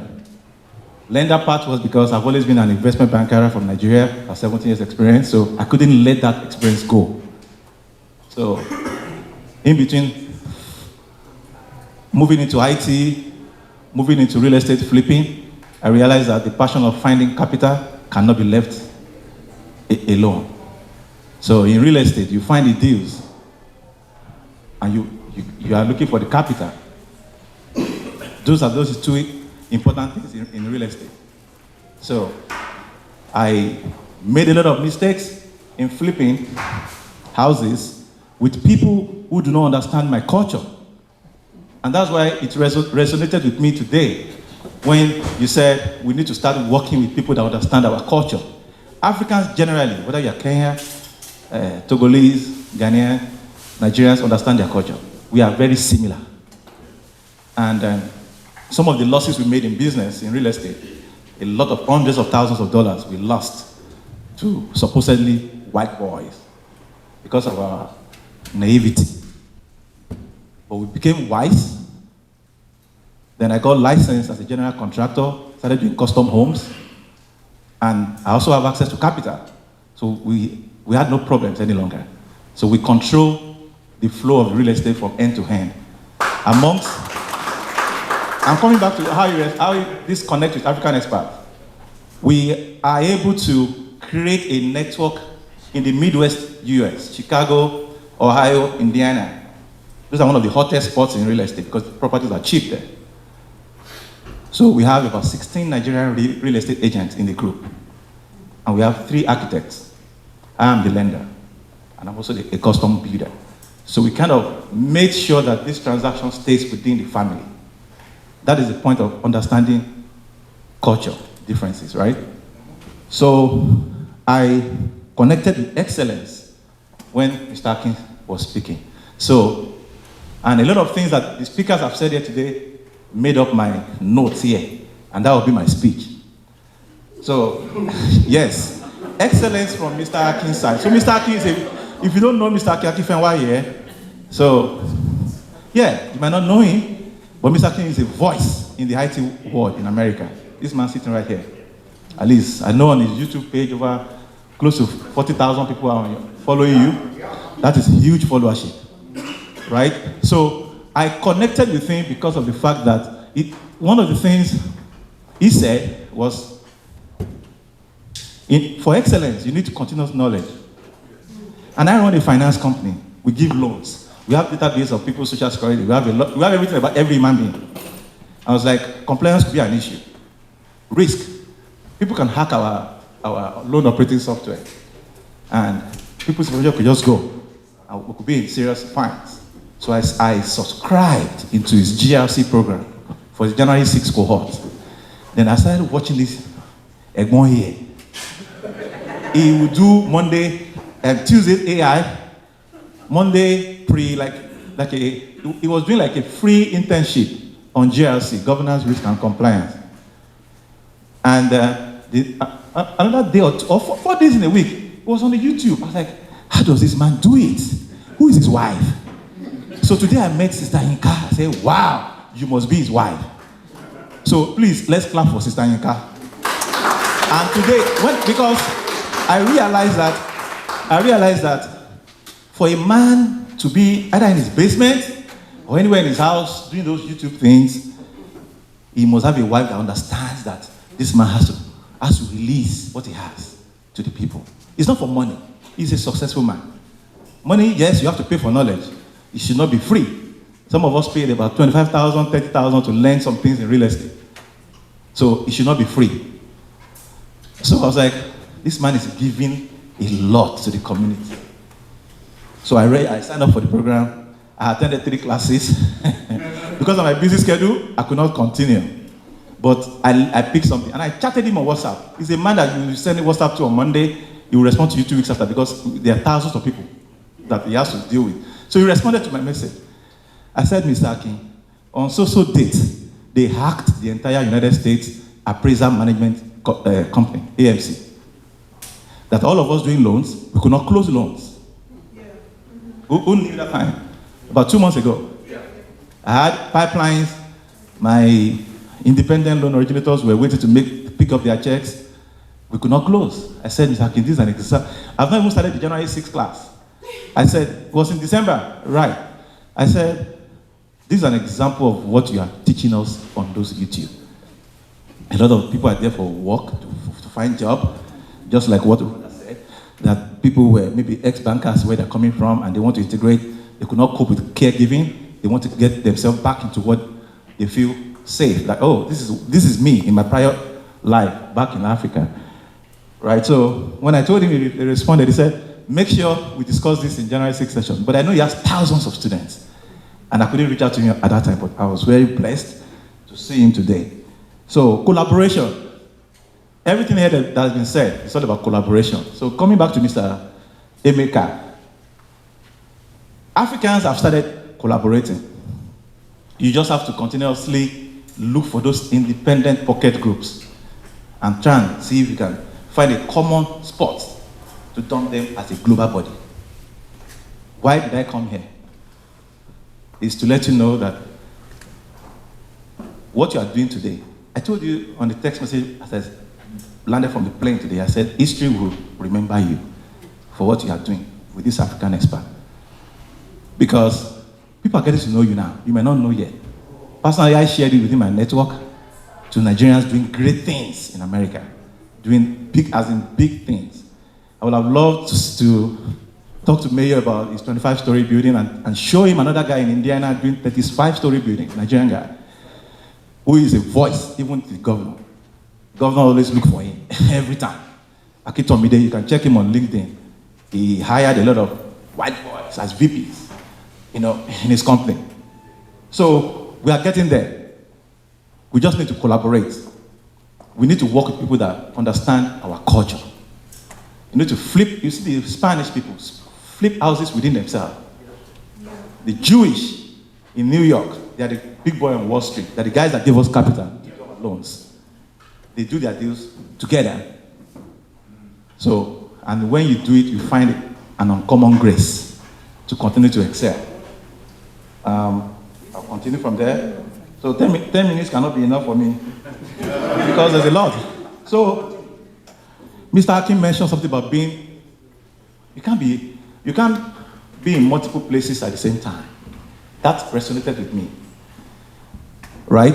But you can synergize those multiple places together.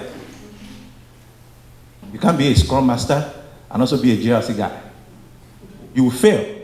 He always says on YouTube station, if you are not excellent in your job, corporate America will fire you. It's only 3 months. They will know that you are faking it, right? So this environment that you are creating is an environment for you guys to figure out who wants to be in agribusiness, who wants to be in real estate, who wants to be in insurance, financial planning, who wants to be a real estate agent, who wants to be in appraisal, understanding how to appraisals, right? And this has given us opportunity to integrate and network, which is what we are doing today. So Mr. Kenny said, continuous learning. My speech is summary, but it's going somewhere. Just follow me. Mr. Akin, so I want to say thank you for your big support, for the community. You are breeding excellence. You are a very big influence on our community as Africans. And thanks to eminent people like our mayor, who unfortunately has left. But I hope Mr. Baker will let him know. And he says, your name must open doors. So why am I here? To do business with people that understand my culture. We, as a company, we are into two things. We find real estate opportunities for ourselves, but we fund other investors. And I told America, I said, I'm going to share with people how, unfortunately, there's no slide. There's no way to show what I was going to show. To show Nigerians, all of us here, Ghanaians, Zimbabweans, Kenyans, how to find discounted real estate without being a licensed agent. And real estate agents will now be your go-to person for additional data because they have real-time access to the MLS. So over the years, for those doing real estate, you must have heard names like PropStream, you must have heard names like Deal Machine. Those are software that you use to find off-market items. Now, in lending, I tell people, when you bring the off-market business to me, you don't have assurance that you're going to close the loan because the guy is not even giving you a purchase contract because you are mailing. A lot of us here will have received letters that say, do you want to sell your house? What do you do with those letters? You trash them because you're not motivated to sell your house. So a lot of white boys sold those PropStream to us. They sold those softwares to us, right? And they make us spend marketing dollars to start marketing people that are not motivated. So you will have sent about 100 mailers in a month. Maybe you get one response that tells you, let's talk. I'm in a situation where I can sell my house because I just went through a divorce, or my mom just died, or the parents gave me this house. I don't want to have anything to do with this property. So oftentimes, than every time, rather, you waste your marketing dollar talking to people who are not motivated. So that brings you back to the need for you to work with a real estate agent because motivation is the guy who left his house and called an agent and said, list my house. So you as an investor, the work before you now is to find a means to buy that property at a discount. So there's a notable software in the country called Privy. Who knows Privy here? Privy. You know Privy? Yeah. Good. So Privy has now aggregated all real estate deals in the country into one platform. And they are real-time online. So what sets you apart with Privy is your ability to be confident in speaking with real estate agents. They are the ones that bring you the businesses. And looking for opportunities of how to buy at a discount.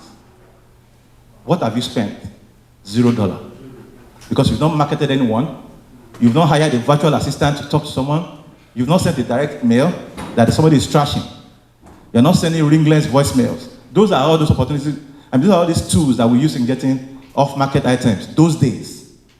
But when Privy came, it solved the problem. So recently at the conference in Vegas, I ran into CEO of Privy. And after my speech, he said, Sean, I've been wanting to meet with you. I've seen all the successes your students do with Privy. So that's why I said to you that Africans are doing great.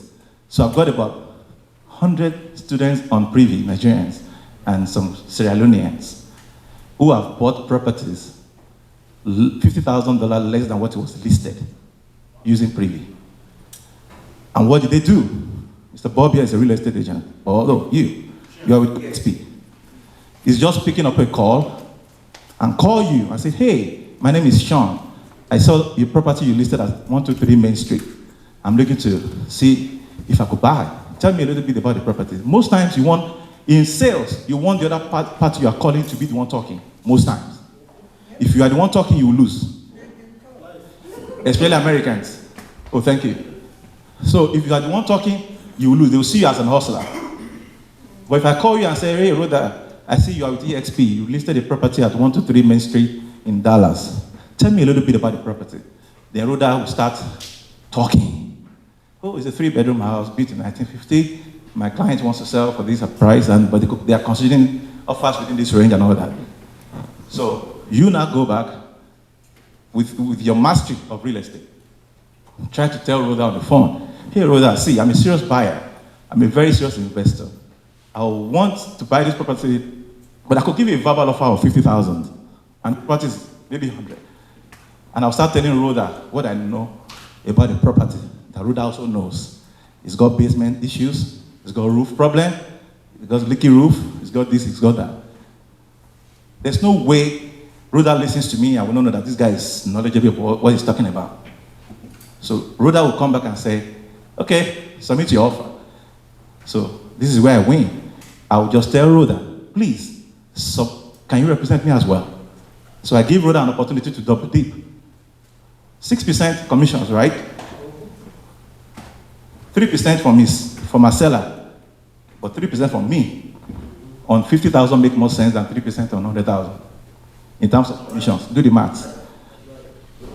Okay, so in my classes, when people buy those properties, they come to me for the financing. I also coach them how to talk confidently with real estate agents. So I coach them how to spend their money, not to waste their money on off market. Because off market, there's no motivation. You just receive a letter, tell my house, you just charge the house. I'm not selling the house. You know, but somebody that has engaged Rhoda as an agent and Rhoda has put it on the market is motivated for a reason. You must now go with knowledge to buy it at a discount. Then come back to people like us at Quadot Capital and we'll tell you, do you have good credit? Answer is yes. Okay, I don't care about your income. I don't want to see W2. I don't care about tax returns.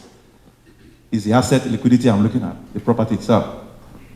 Okay, so as a first-time investor, I needed to be at 25% down payment, and I'll give you 100% of the renovation expense. But it will happen in draws, so that you don't go away with my money. Right? These are some of the things that we've done with Africans, with Nigerians in particular, and Sierra Leoneans in my market. And there's been a lot of huge success, especially when we started doing it within our community, by ourselves, just like what you're trying to encourage. It could be in farming, it could be in healthcare, it could be so many things. And Africans are doing great things. I was with a Congolese guy in my office last week, and he's looking to buy a nursing home. And I asked the guy, how much down payment do you have, reserves? You want to chase a $4 million nursing facility? And the guy said $800,000. Okay, I shifted. The realtor that brought him to me, she said she's been in America for 32 years. She doesn't have that 800,000. This guy came to America 2019, but he has 800,000 cash. And right on the phone, he called the secretary to send his bank statement. They faxed it to our office, we saw it. The guy is not lying. Yeah. What does he do? What does he do? He does healthcare, group homes, home health, other stuff. I know the business. They invoice government for his salary, government gives them a discount, and there's a guy that has so many agencies. So this kind of information is what he gave to 16 of his Congolese family, and has made all of them successful. Now they have a lot of liquidity, they're bringing it to real estate. So that's why I said, Africans are doing great. The job before you now, Emeka, is to find those independent pockets and try to marry them into a bigger network where we can all survive and thrive. So, one of the reasons why I came here is to share some experience with you. That recently, in this Q1, our Q1 results as a company, 95% were African business. Yeah, 95. And as I sit here, the CRM was popping on my phone. I'm sure there's a lot of calls coming to your phone as you're recording me. There are leads coming organically through AI that Oga King taught us. So we listen to his class and okay, I'm going to find an AI that I can integrate with my CRM. That can send mails to people that I can fund your business 100%. While I'm sleeping, you are receiving my mails and I'm not the one sending it. So it made my life easy. I don't have to start. So right now, I have a QR code that I gave to Emeka this morning that you could just scan, everybody here, and you fill out your email, your name, phone number, and it comes straight to my system. Somebody can pick it up on Monday. So unlike before, I will start sharing cards. I will lose some of these cards before I get to the airport.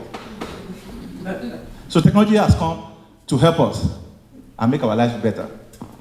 And we are very smart people. Most times when they see that we are very smart, they try to create problems for us. That's why he has this session to bring CPAs, to bring attorneys, to bring lawyers. So you don't do things blindly. You do things with professionals. So you don't just go and buy a fix and flip property without even using a real estate agent.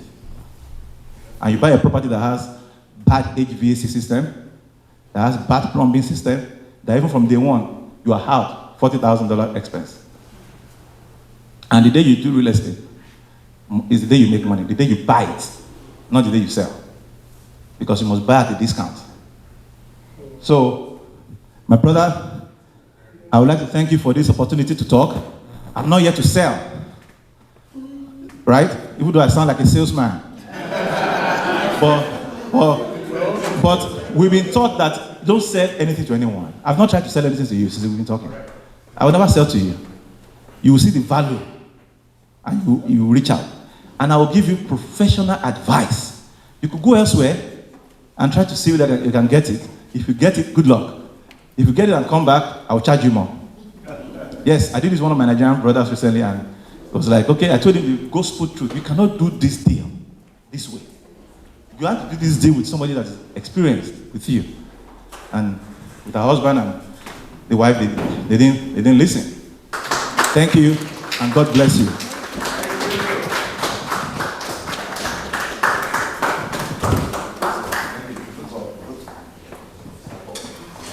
Wow, a round of applause, guys. One more time. Yeah. Seun, I've been in the mortgage industry for over 20 years. I've been a lender, but I've never had it from that perspective. Excellent presentation. Thank you so much. That is something worth doing because 5 categories of money is you gotta have some earnings, you gotta invest, you gotta save it, you gotta invest it, and you gotta make it work for you. Now, what he is doing over here is making his money work for him, which is actually the goal. You know, many of us are very comfortable with a salary. I think we should be comfortable with a profit. Every day you're making a profit as opposed to waiting for your monthly salary. So thank you so much, Sean. That was great. Wonderful. And we have to network because I'm also in the mortgage industry. I mean, the finance industry, so we'll do that. Again, just to make the program move along, it's so hard to follow somebody like Sean, but the next person is just going to be as great. But I just want to remind everybody that you don't have to give your speech right now. We're going to have a panel whereby you come back and you'll be able to talk and there'll be question and answers, so we'll be moderating that. So don't be under pressure to give all your speech when you're up here. So next on the timetable, I will introduce Sylvester to also come and say a word, and then we'll proceed. Hey, Sylvester.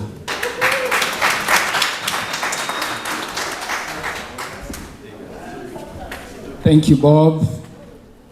Thank you, Emeka, and all the organizers.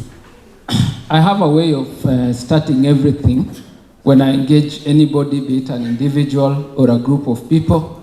But today I have to change that just because of what the previous speaker said about listening to professionals, and because he borrowed from other speeches, I will not be embarrassed to borrow from his. So,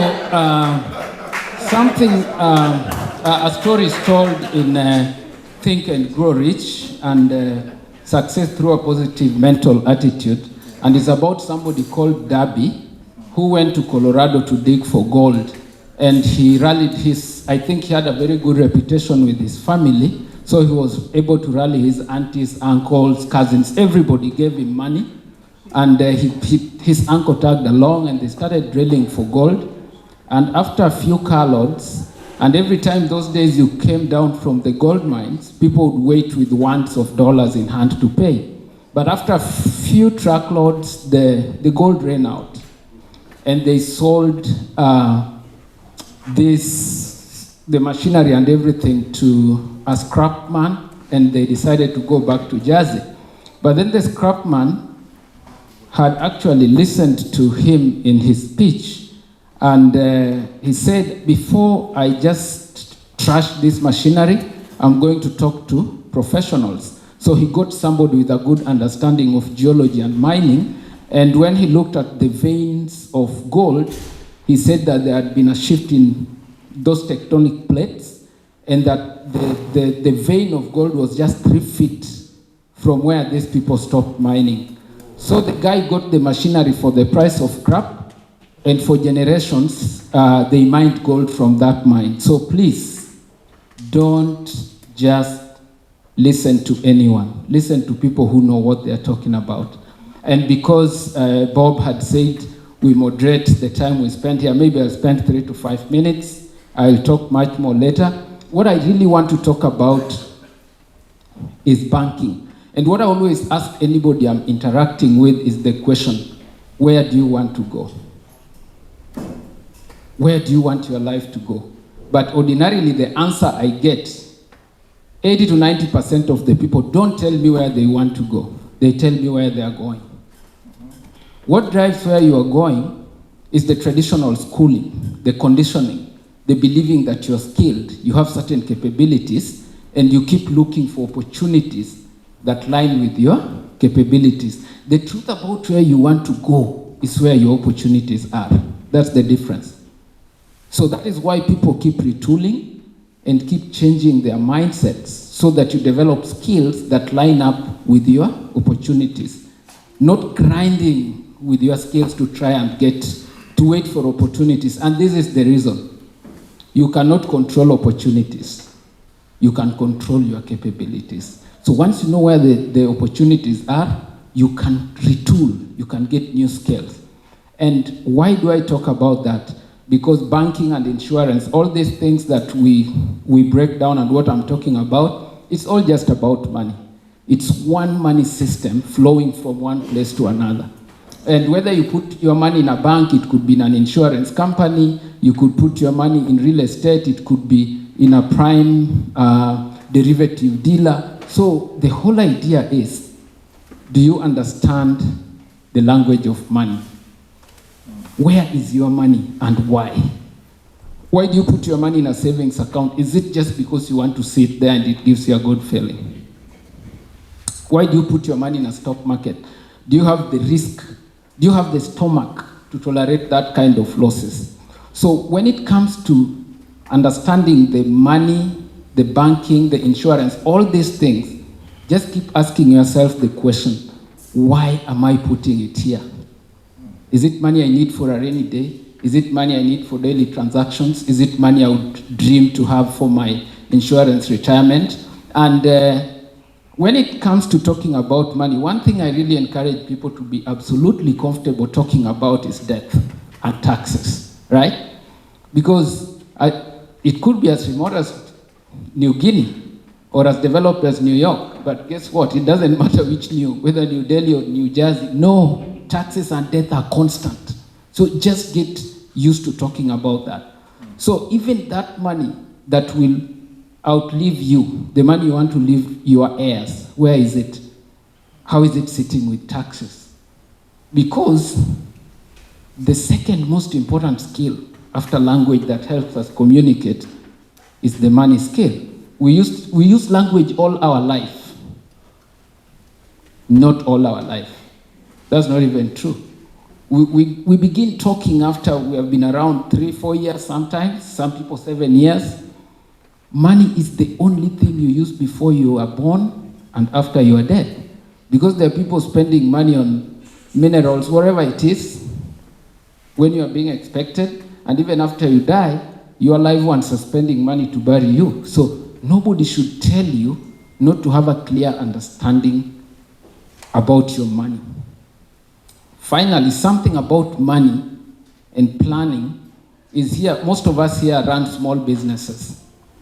And we get this thing mixed between what we are, what we know, and what our business is, and what our business knows. So when it comes to money matters, and we spoke here about banking, finance, what can your business tell outsiders about your business? If you are going to borrow money, if you are going to request somebody to invest in your company, can your business communicate to the lender or the investor that if you put your money here, there's a pretty good chance that I'll be able to afford to pay it with the cash flow, with the returns and something like that? If we are not able to see that clearly, then we are mixing what is in our heads and what is in our business and what our business can communicate. And I was very encouraged by Mayor Okpa when he spoke about the media and banking. Because these two places, life runs on propaganda. It doesn't matter whether it's your own family or your company or a country. Everything runs on propaganda. The money finances the propaganda, the media provides the platform to spread it.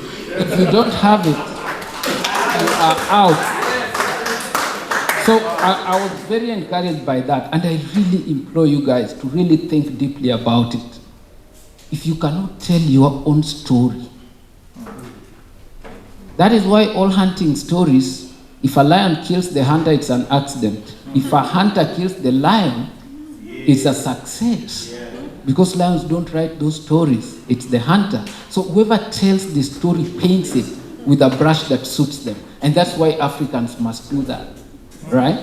And I'm very glad that today my chair, Dennis, we are organizing with him a credit union, and I was very happy that Mayor Okpa is organizing a bank, because very recently, a Kenyan who had $100,000 cash, great credit, was trying to get a mortgage loan from Navy Federal. I'll say it's public information. I'll not hold that. But he was not able to get the loan.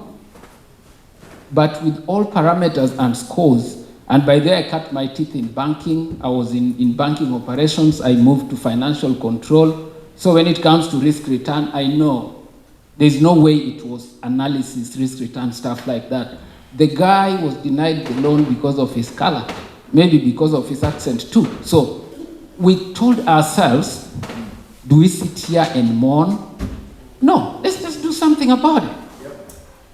If Emeka is building homes, Bob is doing some mortgage financing somewhere, we have a small credit union, and you need a mortgage loan, do you think I'm going to look at your skin? It's like mine. I'm going to score you fairly. So it's on this basis that when we change our knowledge, our attitude, our skills, and our habits, then we will make it. And by the way, that also spells cash, so it's not notes. Yep, thank you very much. I'm glad to engage. Thank you, thank you. Hand over applause, Sylvester. Did I tell you guys that every speaker is going to be better than the previous speaker? I see a gentleman next to me. I didn't invite him because he can invite himself. Okay, so I'll give you the mic and give us your spiel. Please introduce yourself. I have a slide. I don't know if I can project my slide, but if they can't, I can speak. And I'll send the slide to the group for everyone that is interested in the slide. I'll send it after this presentation, this quick talk. We are going to do a little bit of a small mathematics, what I'm trying to talk. First of all, I want to say thank you to Oga Emeka for putting us together here. I've always known that there's power in relationship. I'm an architect. I spent my first 10 years in Nigeria practicing before I moved here. And I've been here for a little over 4 years. And 1 + 1 in Nigeria is the same thing here. When somebody say, when you come here, you can't still practice, that's a big fat lie. Yeah. When I got here, I think I've managed over 18 apartment complexes here in DFW. It's a ground up construction.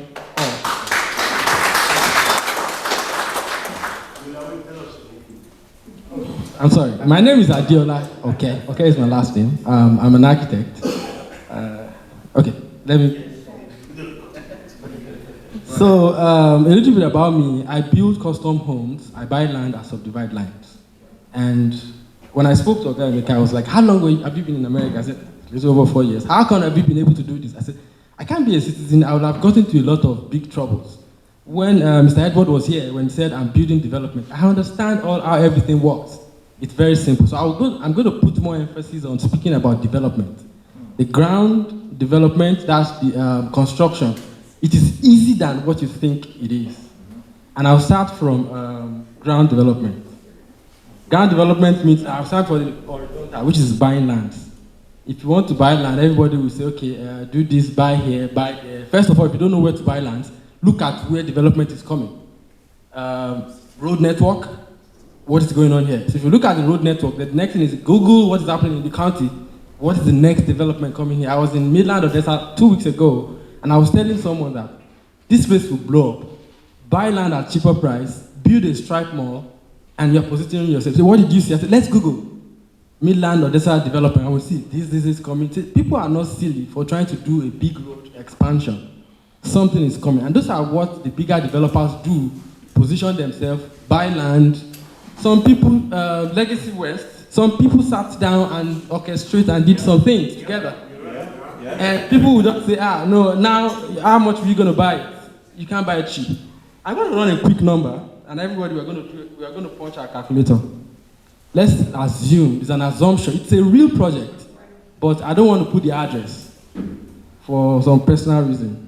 So,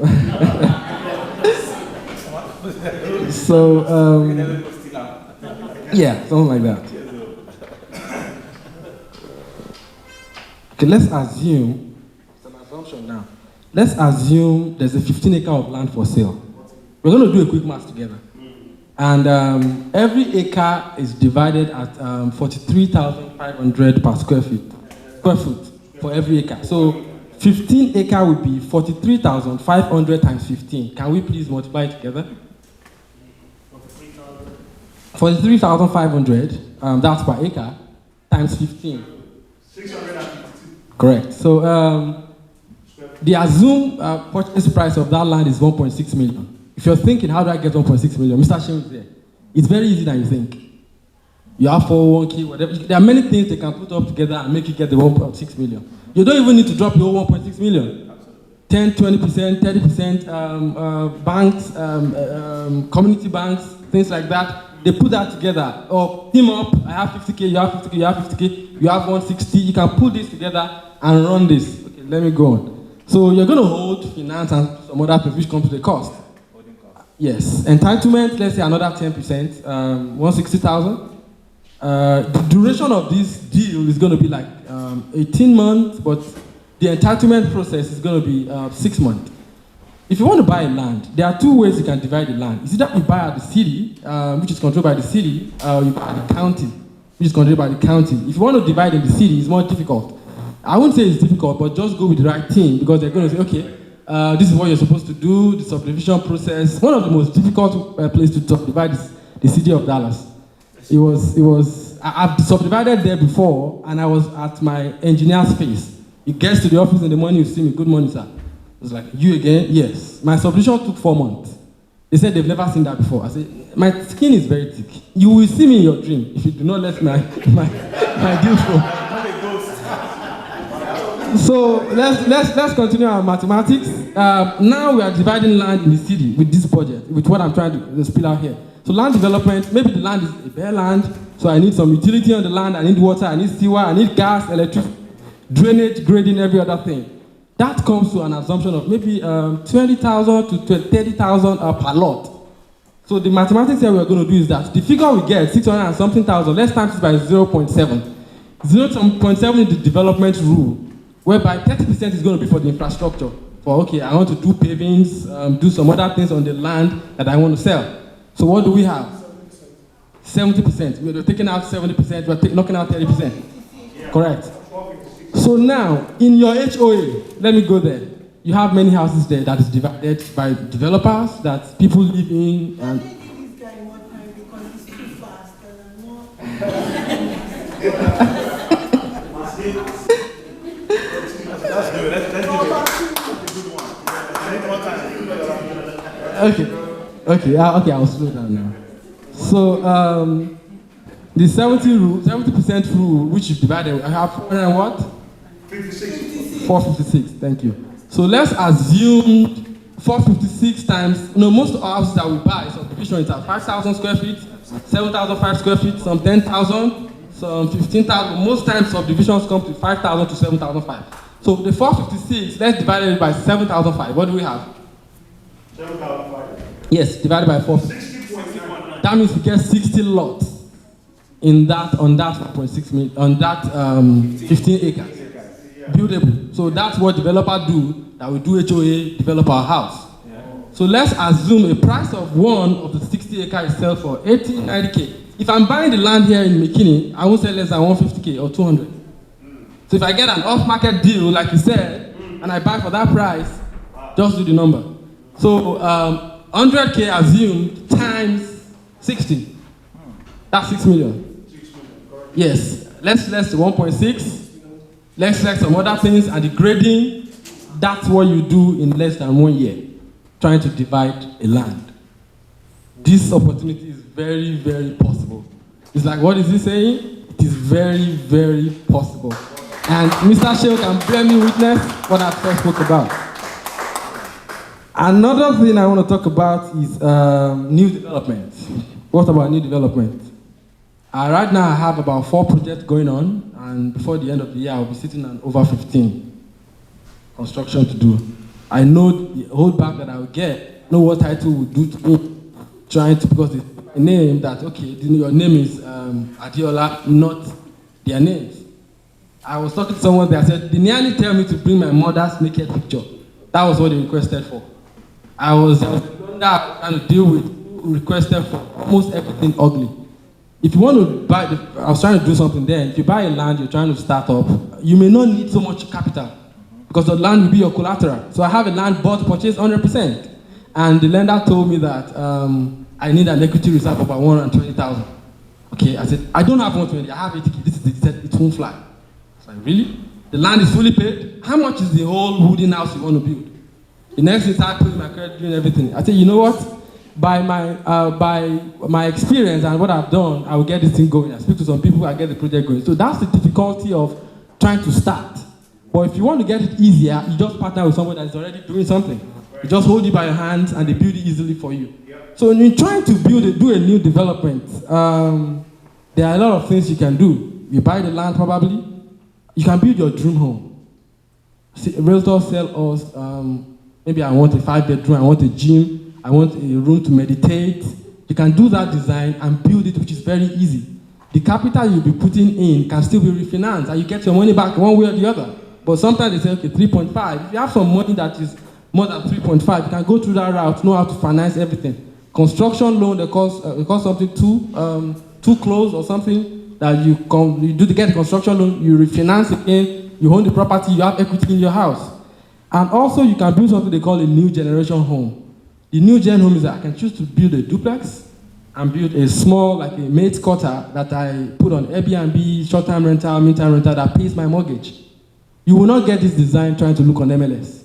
But it's what is possible that everybody can do. And that is just little thing, it's well planned. I'm an architect, it can be designed, factored out. So that's, maybe separate it, you have your yard, it's well demarcated, one niche is where that person is going to go in, it's not going to encroach into your path. And that you're going to use to pay your mortgage, which makes your life even more easier. And again, there was a solution I did recently with buying a land. This is what everybody can do. You buy a land, it's just one plan because there are strong zoning regulations. They say some is single family house, some is duplex, some is multifamily. Let's assume you buy a single family house. You put a design on that single family house that you can use it to accommodate 3 units, but it's still single family house, and put the whole 3 units as an Airbnb. You know how much you're going to make doing that when you pay the mortgage? It's a long math. I can't say everything all, but I think if you want to know more, I'll drop my number. I'm so open. I can talk to anybody easily, no charge, giving my all, share my knowledge. Because that's how I even met Oga. I was looking for land. Sir, land here, they was like, look at this guy. And when he showed me some stuff, I was like, sir, this place is going to be like this. I mean, by my profession, we visualize. See things from what is not possible. That, oh, okay, this thing look bent, it's going to be like this. So I think that's a little bit I can say right now. If you have any questions, I'm open.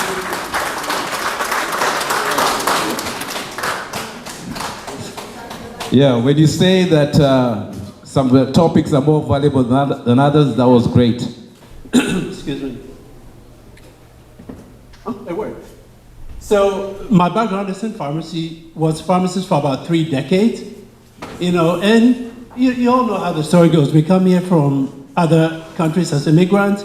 We know, go to school, get a degree, find a job. But I believe everybody in this room is here today because we know that story doesn't work. Just having a job is not sufficient. I think Mr. Opa actually mentioned that you have to have multiple streams of income, which is why we're all doing this. That's a little bit about my story. That's in 1990 when I first landed here. And I'm sharing this just so you guys can get to know me a little bit better as a person. And then we'll go into more details a little bit later. That was my graduation from pharmacy school. Started pursuing the corporate ladder. Became a pharmacy manager and went on and on. But before I move further, I want to talk about, insurance is about protection. Insurance is about protection. We can accumulate as much assets as we need. We can accumulate a lot of money and properties, but if you do not protect what you have, you can lose it all. And it happens to people. So that's a little bit about what I want to speak today, and then I'll go into a little bit more detail. So let me go through the slides fairly quickly. So this is exactly what Mayor Opa was talking about. If you have just one job, it's like a table on one leg. The day that you get fired, you get that pink slip, you get sick, you lose that job, game over. You struggle. So we all want to have multiple streams of income so that if one stream goes, you can depend on the other. And I'll get to a point very soon. This is basically part of my journey, right? Started a trading company, started a medical equipment business, went into my own pharmacy after corporate, and then I started a medical equipment business, which I still have. But, again, I'm still exploring other business opportunities. So that's what brings me here. A very good friend of mine introduced me into financial services. I was like, well, look, I'm a pharmacist. I make good money. Why should I be interested in something like this? Well, but I trust this guy. I trusted him a lot. I've known him for 40 years. I said, okay, whatever, just sign me up. So I got a license and started studying about financial literacy. I started reading the books. I started attending seminars and webinars and trainings.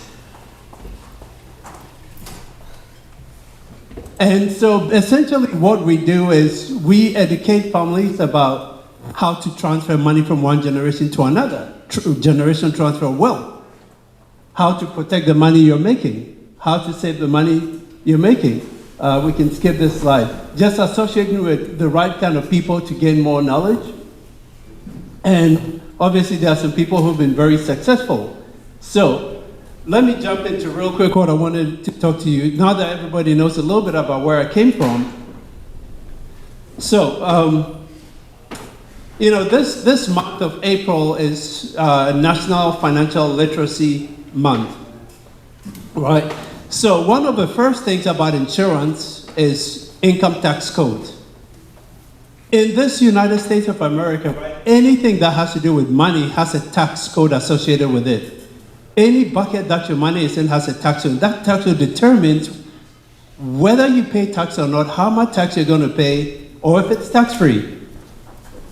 See, there are multiple codes. We have the 401ks, the IRAs, the Roth IRAs, the 403bs, 557s. You know, the government knows what they do. But there are some other codes which come with different benefits. For example, there are the 7702 code, there are the 102 codes, there are the 575 codes. But majority of people I speak with have never heard of those other codes. 7702 can make your money tax-free.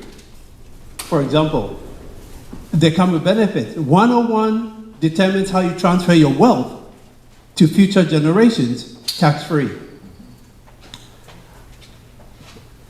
You know, before I came here, I was listening to a lady. Actually, I went to another event before I got here, and I'll tell you a quick story.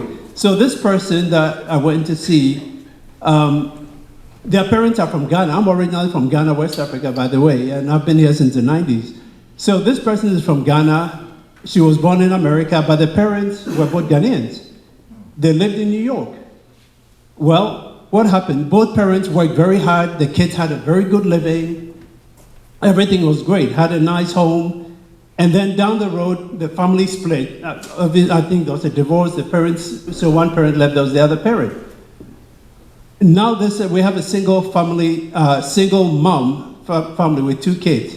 This lady worked very hard, took very good care of her kids, put them into good schools. And then one day she went to work, felt lightheaded, went to the hospital. They found out she had stage 4 metastatic cancer. Stage 4 metastatic cancer. This person had what we call term life insurance. She had group life insurance on the job. She thought she was covered, so started going for medical treatment and everything. Unfortunately, she did not make it, and she passed on. When she passed on, the family members decided, oh, let us go and see if she has some life insurance to pay for funeral expenses and all that. Called the term life company. They said, well, we're sorry. When the person had cancer, she was sick, she stopped making payments. She missed so many payments, her term policy terminated. No luck there, but it happens. You see, many people buy term because it's cheap. And because you can buy a large amount of term, they'll tell you, oh, $500,000 term for $50 a month. But it's deceptive. So they went to her job, said, oh, but she had insurance on the job. Let us go and see if that is going to pay out. So they went to the job, went to the HR, talked to them. They said, oh, we're really, really, really sorry, but you know, the time she was in the hospital, we put her on short-term disability, so she was good for a while. We put her on long-term disability, but now she hit a place where she was no longer making a check, so her job insurance also canceled. Long story short, we suddenly had 2 homeless kids, because guess what? They were teenagers, they could not pay the bill, they couldn't maintain the house. What am I trying to say? There are different types of insurance policies, different types of insurance plans. I'll give you another example. I heard several people here talking about the different business they are doing, real estate, all of that. How are you protecting that real estate? We have trust. For example, we help clients to trust. Is that real estate in your name as an individual? Is your social security number tied to it? Giving trust. Exactly. So if somebody sues you, it means they can go after your property. You see that? If anything goes wrong, they can come and repossess it because it's in your name. How about we set you up with an attorney and they set up these living trusts? You can put all your assets in the trust and they'll lock it. Now you're safe because the trust is a separate entity from the person. Just like how corporations work. Life insurance does the same thing for liquid assets. Where are you keeping your money today? See, if your money is in the bank, it's at risk. First of all, you don't make money in the bank. And second of all, it's wide open. If your money is in the stock market, we heard the other speaker mention, it's volatile, it's a risk. The market can crash anytime with all the wars and COVID and everything going on. How do we protect our liquid assets? How are those monies growing? You see, life insurance at cash value often has products called index account. We call this indexing your money. You can actually put the money in a life insurance and it does multiple things for you. Number one is it protects you from lawsuits and bankruptcy, at least in some states. I know Texas is one of them. If your money is in life insurance, no matter what they sue you, they cannot touch it. Number two, it will protect your family from probate court. So that, God forbid, if anything happens, 100% of the assets will transfer to your beneficiaries. The benefits are on and on and on. It becomes a tax-free asset, very similar to the Roth IRA. The 7702 tax code, it's treated very much like the way a Roth IRA is. So you put pre-tax money into your cash value policy, grow that money in your index account, and then when you start taking distributions, it's 100% tax-free. You can just 7-pay your policy, just front-load it, put a bunch of money in it, let it sit there, grow, protect your money. When you're ready for your next property, just go in and borrow against your loan. It achieves two things. One is you're borrowing the insurance company's money, not your own money. You see, cash in a life insurance policy is the most secure form of money, right? Even the banks recognize as tier one capital. So when you go to borrow money from the insurance company, they loan you their own money and hold your money as collateral because they know it's there. It's not going anywhere. Now you're earning interest on your money in the bank and you're taking the insurance company's money to go buy your real estate. So there are many strategies which some of our speakers alluded to. And then finally, let me talk about, actually I think I mentioned everything right here. Social Security taxation, that was the last thing I wanted to mention real quick. Social Security, there are many people, I do these presentations all the time, and I'd say more than 80% of people I talk to do not know that their Social Security check can be taxed. Up to 85% of your Social Security check can be taxed. How do you protect yourself? You see, people who work all their lives, they'll literally work for 40 years of their life, 30, 40 years, paying Social Security check out of every paycheck. And then when time comes to go take distribution, your retirement age, the IRS starts looking at all your assets. And they will count everything against you. Your checking, your savings, your CDs, your 401k, everything is counted against you. However, money that is in life insurance and annuities cannot be counted as a resource. That's the exact word they use. So you can have as much money stuck in there. Now, we're not putting down assets, we're not putting down other investments, but what I'm saying is that there's something called tax diversification, right? Tax diversification. It's a good idea to diversify your money and put some into a safe bucket that you know is going to be there for sure no matter what. And then finally, let me wrap it up with this. If you have college-age kids or young kids who may be going to college, what account are you using to grow their money for college? The most common account that people use when they go to the bank is the 529 college savings plan. It's a great plan, has certain benefits, but also has a lot of restrictions. This morning, I had one lady I was speaking to say that, she had put all this money into the policy, into the account for the kid, the 529. She used to live in Chicago, and just before the kid went to college, they relocated and moved to a different state.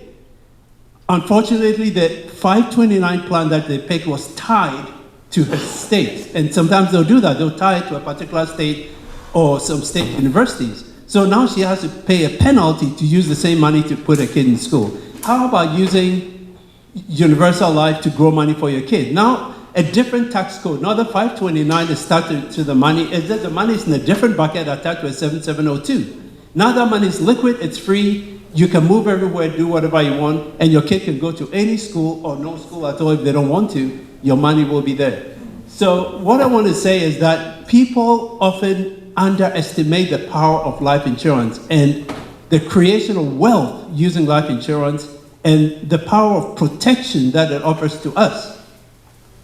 You see, one more thing I want to run. Let's say, for example, somebody went and bought a house, maybe a $500,000 home. And they have cash. Maybe they have like some cash sitting somewhere where they can write a check and pay off that house. And I'll wrap up with this. What would you do? would you write the check and pay off the house? Or would you put that money somewhere where that money can grow so that you can actually pay off the house a different route? You see, many people I've talked to say, oh yeah, I'll just pay off my house so I'll be debt free. Because that's what they've been taught all their life. But do you know that if you pay off that house, suddenly, number one, you've locked up your capital. Your money is no longer liquid. I mean, the real estate guys here probably know more than me. You cannot touch your own money unless you go and refinance and pay somebody to refinance it for you. However, you can take that same cash, put it into an index investor life, now insure yourself for maybe 4 times the value of the house, maybe a $2 million policy. You can borrow money against that money to pay down your house. Now your money is growing in your policy, and your house is getting paid off too. You see, there are many ways that these things can work. And then finally, income for life, right? Annuities are income for life. How many people here do you think that if tomorrow you stop working and you have to depend on your savings alone to live, how long will your savings last you before it runs out? Let's say you have a bucket of money in your 401k, maybe 200-300K, and then suddenly you cannot work, or maybe due to sickness. How long will that money last you? How far forward can you carry it? Annuities are accounts that are income for life annuities. You can set up your accounts where they can pay you money for the rest of your life, regardless of how long you live, even if it's more than the amount of money you have in that annuity. How do I know this? It's kind of interesting though. I've talked to different groups of people, right? And typically when I've spoken to some of my older Caucasian customers, because I have the medical equipment business I showed you, I have a lot of people come there to buy their walkers and crutches, and I ask them point blank, hey, so how are you guys surviving on your retirement? What are you doing? The first is, oh, we bought our annuity 30 years ago, right? Income for life. They just draw money from it. So they can go buy RVs and scoot around. So with that, I'm done. I believe there'll be a breakout session a little bit later. I can go into more detail, answer questions, and maybe even do some illustrations anybody wants to. But I thank you all for your time, for listening and attention.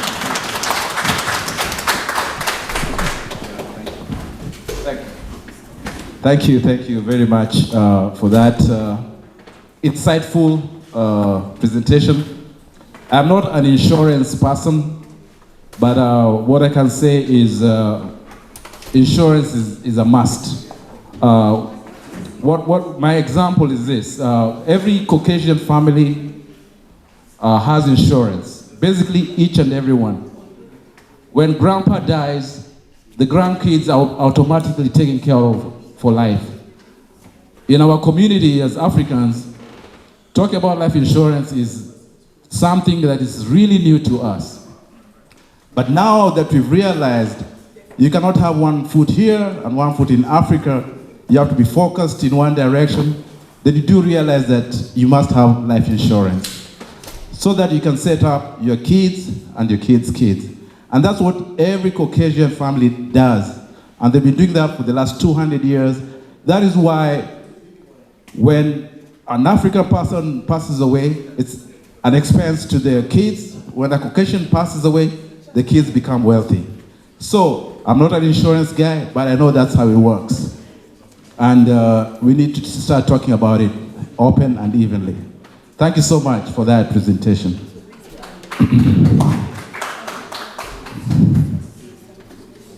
So at this time, it's already 7 o'clock, almost 7 o'clock, 6:40. We're going to have, we want this meeting now to be interactive. It has been way too long, and we want to,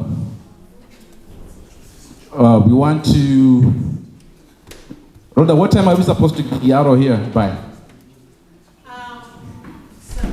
7?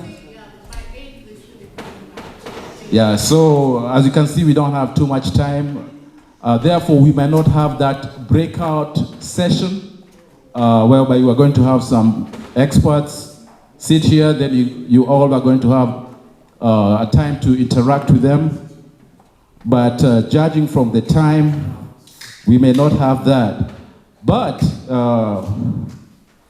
what I can do, I can give this chance to vendors to come and say for only 3 minutes, because we don't have time, we're almost leaving, and I'll invite my roofing guy to just come and introduce himself and say, please keep it to only 3 minutes, 2 minutes maximum. Here you go. Thank you, Bob.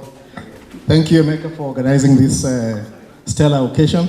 My name is Lee Miyako. I am Pivot Roofing and Solar.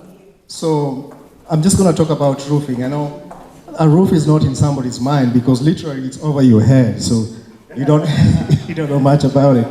So in my company, we replace roofs and do repairs, do inspections. I have a stand out there. You can come and we can talk a little bit more due to time constraint. But with the current global warming and the extreme weather that we've been having lately in the DFW, it's recommended that you have your roof inspected at least twice a year. If it's a newer house, maybe once in 2 years. So we provide that service, and if we find any damage on your roof, we help with insurance, we cover we follow up everything that needs to be followed up, and make sure they pay everything. So thank you. Thank you. I don't want this to sound bad, but that was short and sweet. Then I'll have Mr. Shem to also just come and introduce himself for 2 minutes.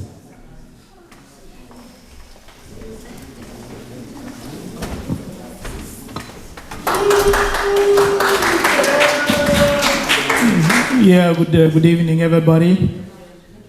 They say 2 minutes, we have to keep it 2 minutes. My name is Shem Maruri, aka Shem from EXP. I'm a real estate agent. I'm also a licensed appraiser, but though I mostly do real estate agent. And what I would like to tell you is, Brother Emeka, thank you. When he started African Expatriate, he called me like 10 times so that he can come and tell me there's something he's studying. When he got to my house and they launched the African Expatriate, look now where we are. Why am I saying that? I'm saying that because when I look in here, when we came to US, we were thinking about our ancestral land. Those acres you're back home, whereby if you go now, there isn't enough. Those people back home, they won't give you a chance. That's why I say when you're here, let's take the opportunities. I'm an agent, but mostly I specialize in land. I have so many of you here, a good number, who have given me some good business. And what I like to tell you, a few key points. It's good to use an agent sometimes. When you look for land, you look on few stuff. I'll give that for free. And my card is out there. Like when you look for land, you look for few things, checking on your load frontage, meaning like what you want to do with your land. Do you have enough load frontage if you need to subdivide it? Checking on what they call covenants or restrictions. And another thing is checking on flood zones. Is that because that kind of limits what your land is? And then you see what is your highest and best use. Do you want to put some cows there? Do you want to do that? Do you need some amenities? Does it need to have a fence? All those kind of stuff, when you come to us, we guide you, we hold your hand. And some people say, then you look on things like ag exemption. How many acres do you need? They say sometimes 10 acres. What if the county do a sky view and tells you have so many trees? In paper it's 10 acres, but in the real way you only have 8, then you don't get your ag exemption. And then another thing I like to tell you is getting land is not hard. We can look and say like, we can go look at maybe 100 acres. You say, I'm only one, how am I gonna get these 100 acres? We know how to do that. We know who can team you up with. When you buy more, the price is low. Then we work with surveyors, we talk with the sellers, we say the land is 100 acres, but we have 5 people, each wants 20 acres, then we'll have it subdivided, and then through that, that will give you a chance so that you can be able to get the land. So what I'm telling you is you can do it. Many of us have done it, Brother Mecca and everybody here, so many of you. And we thank you for your businesses. Keep sending people down. I know you have some people you can use, but I tell you, Shem, AKA from EXP, you can trust me, I can work with you. And if you can't give me business, just refer me, call me. If you don't have a good credit, call me, we can go see land. Many of you have never seen land. You look it from the street. You come in, we put you in the car, we drove in, and some of you get scared. What if I buy land, somebody kills me? When we buy land, those people you buy from, they're the one who tell them now your job is to maintain our land and you pay us. So I'm saying I'm happy to have you. Just trust in us. I'll be looking for your business, for your friends, for your families. And thank you, Brother Mecca. We wish you all the best. Thank you, thank you. That was one Hashem.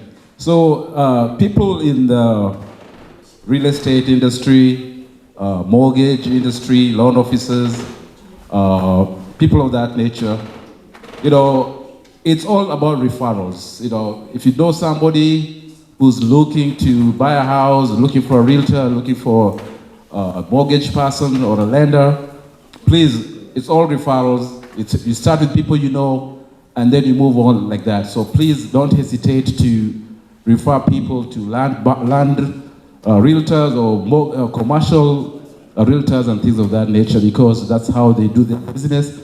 And that's what we're trying to do, whether we're going to have like a one-house shop whereby if you need anything, you know who to call or where to go. So that's basically the main reason for this. But I've had two men as fillers for time. I'd like to get a gentleman. But okay, again, 5 minutes.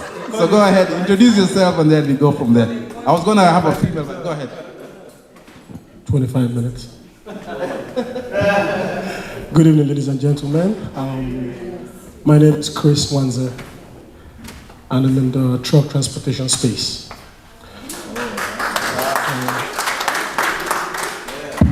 Can you hear me? So with truck transportation, I'll be very brief. It breaks mostly into the freight part of it, equipment, finance, and peripheral businesses. So I'm more in the equipment and financing part of it. I work with a manufacturer, Freightliner. So Freightliner controls about 46% of the market. Almost 46% of everything you see. That's about $80.6 billion of revenue per annum. It's mad. So, and that is on the freight side alone. It's a lot of freight. Everything you see, almost everything you see, moves on trucks. So on the truck equipment side, which I'm on, I deal mostly with financing, helping people find the right equipment for their business needs, what they're trying to get into. Drivers who want to convert to owner-operators who want to convert to mini fleets, people who want to buy as an investor, put a driver in and put in a big fleet or a small carrier, it doesn't matter. I help with all that. And I know we don't have a lot of time. I've been toying with an idea because I believe in researching through the people I'm working for. So over the past year, I've been talking to and interviewing people who buy, people who operate, and all that kind of stuff. And one of the biggest pain points for these guys is good warehousing and good, safe truck stops and truck parking close to urban areas. So hearing a lot of guys talk about real estate today, I was like, It's going to be a lot of money to be made in that field. If you can find good properties, good land, that is not far away from urban centers, that is within a trucking hub, and build good parking facilities, you're going to make a killing. There's such a place near my office called Big D Truck Stop, close to Loop 12. The amount of revenue they pull from there, it's ungodly. Like they are constantly looking for what to buy to hide the revenue. So I believe strongly that in merging real estate with that part of the business, I want to, when I'm ready, I'll call one of you guys to help me with it and look for properties that can fit that mold. Now, going back to what I do now, from what I want to do in the future,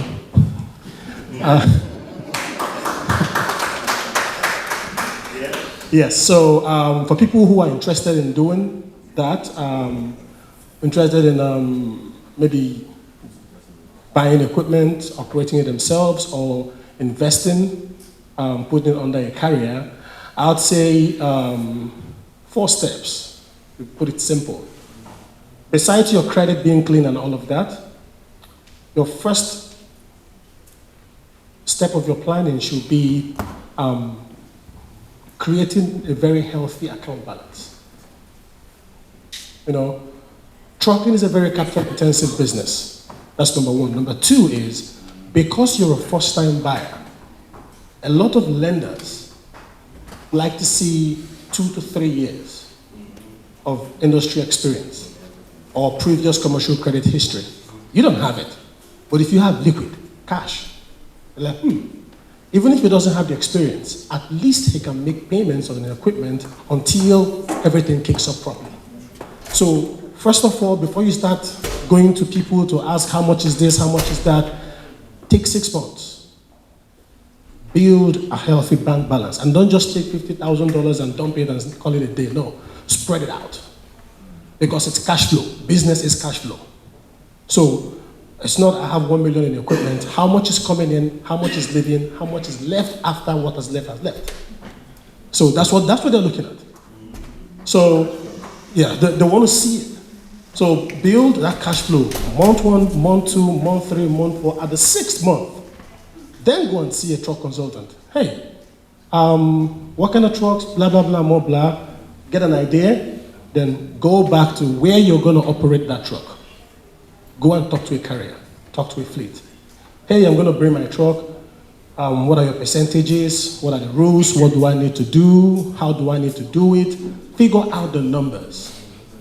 I know a lot of people that come into my office and, hey, I want Freightliner, I want this, don't worry, I have money. And I'm asking them, how much are you going to be generating per month? We're still talking. I'm like, you're not serious. You can't be serious. You don't know how much you're going to make. You don't know how much you're going to be paying out in costs, and you want to buy equipment. Buy for what? What are you buying it for? To take your family to church on Sunday? What are you doing? So the point is, go first to a carrier, figure out those numbers. After you figure out the numbers, then you go talk to truck people, talk to trailer people, talk to storage people, warehousing, find someone who can drive for you and all that.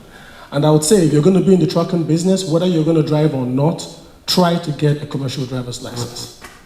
It helps with the financing, it helps with the lending, it helps with operating, it helps with your driver knowing if I try to hold this guy by the balls, he knows how to drive too.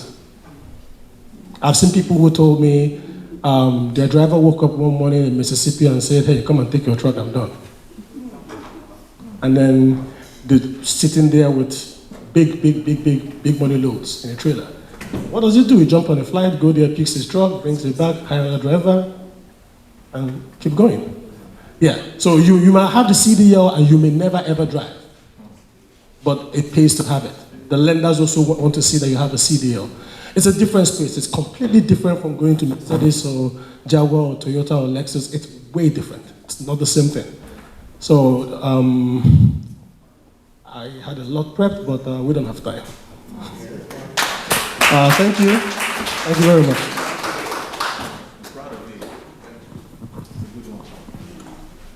Was that a good one or not? Good one. Yes. So good. Yeah. That is saying it in a different way. Yes. Yeah. Very good. I have a story about trucking, but I won't say it today because of lack of time. It's a very funny one. Little to say is I don't have a truck anymore.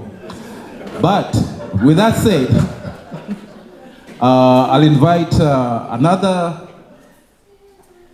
person to speak for 3 minutes, and it's a lady this time.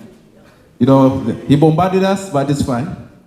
So we let the lady speak now, Sharon. So Sharon, come and talk. Makofi! Hey, Sharon. Good evening, everyone. Thank you. My name is Sharon Adundo. I'm in trucking business. So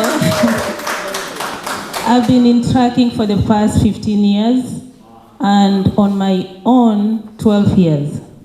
So after buying the equipment, we are the carrier. So I'll continue from your conversation. I know many here I've talked to have tried trucking business, but it's if you're not a gambler, don't do it.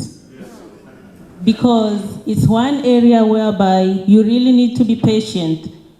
People always, when someone is trying to sell you their business, they try to tell you the good side.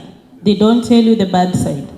So trucking, don't just come to trucking thinking you'll make huge money. We'll tell you the gross, but we won't tell you the expenses.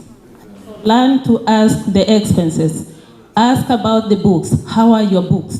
Show me an example of a good performer and a bad performer. Don't just come thinking that, hey, you'll be grossing 6,000 a week. That 6,000, by the time we cut that check, we take the percentage, we take fuel, we take insurance, we take IFTA, we take other taxes, you end up with even $400. So be careful before you jump into trucking. And again, trucking is wide. So for carrier company, you don't have to buy a truck in order to do trucking. You can help with IFTA, whereby you report the fuel charges. You can help with hiring process. You can help with maintaining licenses. You can help with medical. You can help with equipment finance, like he said. You can help with the fuel account by providing fuel for people. You can be the mechanic, always checking on the trucks whenever they come back to the yard. There are so many things. You can also have a yard in order to be able to be charging people for their parking. So you don't have to be a trucker by owning a truck. You can explore other fields too. But don't buy a truck, think you'll be a millionaire in 2 days' night. Otherwise, if you have any question, you can ask us. Thank you.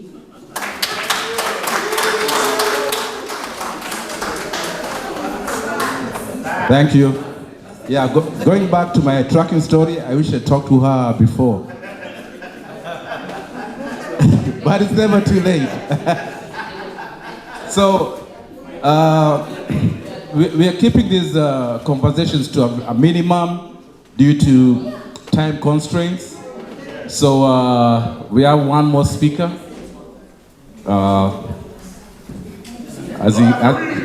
So you'll introduce yourself again. Here we go.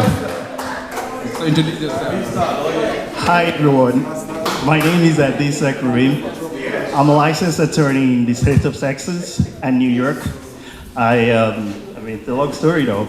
Qualified in Nigeria, schooled in England, and here. Anyways, this is going to be short because it wasn't planned, and I've really been blessed and educated by some of the speakers we've had today. You are one of them, and every other person that I can't actually start pointing right now. Anyways, down to the real deal. Before we sign contracts, you want to get it reviewed, because we are here to do business and make money. But guess what? Based on experience, there are other guys out there, smart Alex, waiting for us to fall into holes and take advantage of us. And guess what? Before you know it, they're down in court And everything you've worked so hard for, that's what they want to get. Because they get it, and they still come after you for deficiencies. So please, let's guide against that. And before we put our signature in the dotted line, let it get reviewed. And guess what? It's going to cost you a fraction of what you're going to pay if we have to go to court. You don't have to pay me or every attorney you charge. We charge by the hour. Per hour, you can imagine. And I tell my clients, I have my credit card. My credit card is on this court of appeal. I'm in court of appeal right now, right? My credit card is there. The district court is there. The county court is there. As I'm filing for you, they're already taking the money before me to start charging you. Yeah. So don't fall into that. Get a review for a couple of $100s. And get the guidance you need. Thank you, everyone. Thank you for the opportunity. Oh yeah, I mean, business. Generally, is business, right? I do. I'm a contract attorney. I do personal injuries, and we review contracts, like I said before. But I mean, you're not going to be. I'm about to get into it. You're not going to be an attorney in our community without actually doing immigration law. That way, I had to get certified, so I do immigration law. Okay, and a quick one, okay? I advise on it, and I've had to do one on a Sunday, okay? I was just telling someone. I don't do criminal matters, okay? And I don't do divorces, okay? Then bankruptcy is out of it. Then any other thing, it's a boutique law firm. We'll help you out. Thank you very much, everyone. Yeah, thank you. That is good and straight to the point.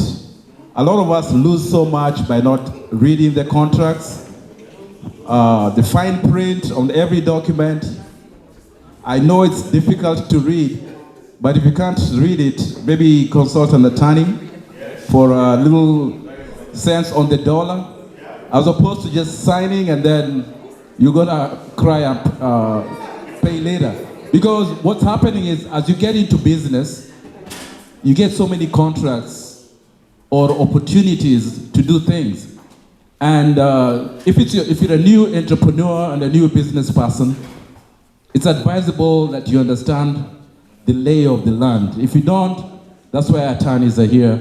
Pay them a couple $100 for one hour consultation, review your contract, and then you're good to go. But due to your moving time and no more speakers, I just want to let you people, if you have a question that towards any of the speakers, any question, this is the time. And then after that, we can go to networking. But we don't want anybody to leave here with something that burning in their heart, and the professionals are here.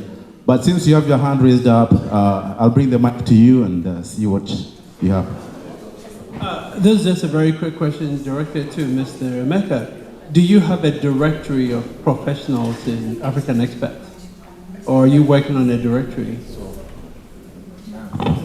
Yeah, I'm working on one now, just because this has shown me the need for us to take this a little bit more serious than I'm taking it, actually. So it needs to be done because, yes, we have the African expat where every single person is. There are some people who will probably never be active over there just because they're not WhatsApp people, right? They just had WhatsApp because the phone number came with it.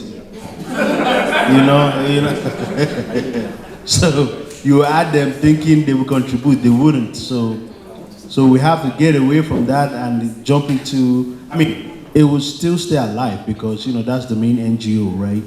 But we have to create one for, real professionals. So my name is Emeka Iluka, and I started at the African Expat because I found out that Africans don't get to come together to understand themselves and see their power. And I believe that if we could come together, our power is unlimited. And so far, it has been happening. It's taken a few years to happen, but today I could say that we finally have cracked that burden. And now, today, we are all together and educating each other and getting a little better than we were previous years ago. And we know, we can see the trend. It is moving forward. It is moving well. And I know in a few years, it's going to be amazing for our kids. And that's pretty much why I started African Expat. When did you start African Expert? And so far in the progress, how is the progress so far? So we started African Expat on the last day of 2021, Thursday of the last December of 2021. And ever since then, we have grown. I started with about 6 people. We're now in the thousands. And every day, we try to kind of make it a little better, because when people hear the word, they come, they ask to join the group, the African Expat group on WhatsApp. And we have the group on Facebook, we have a group on Instagram. But it has been a slow progress, but it's because of the kind of people we accept. We don't want people gossiping or just wasting each other's time. We want people who could see the need for us to progress in a certain level, and that's where we want to continue to follow. And so far, it's taken us from 2001 to 2014. 2024, and it's been progress, and I'm really happy on the progress. And I wouldn't be here without saying a great thank you to my wife, Rhoda Luca. She has been the rock, trying to put me to the fire, to tell me this is what needs to be done, this is what needs to be done.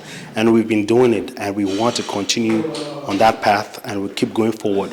We have finally become an NGO, and we want to make sure that that NGO helps more people who need to find themselves.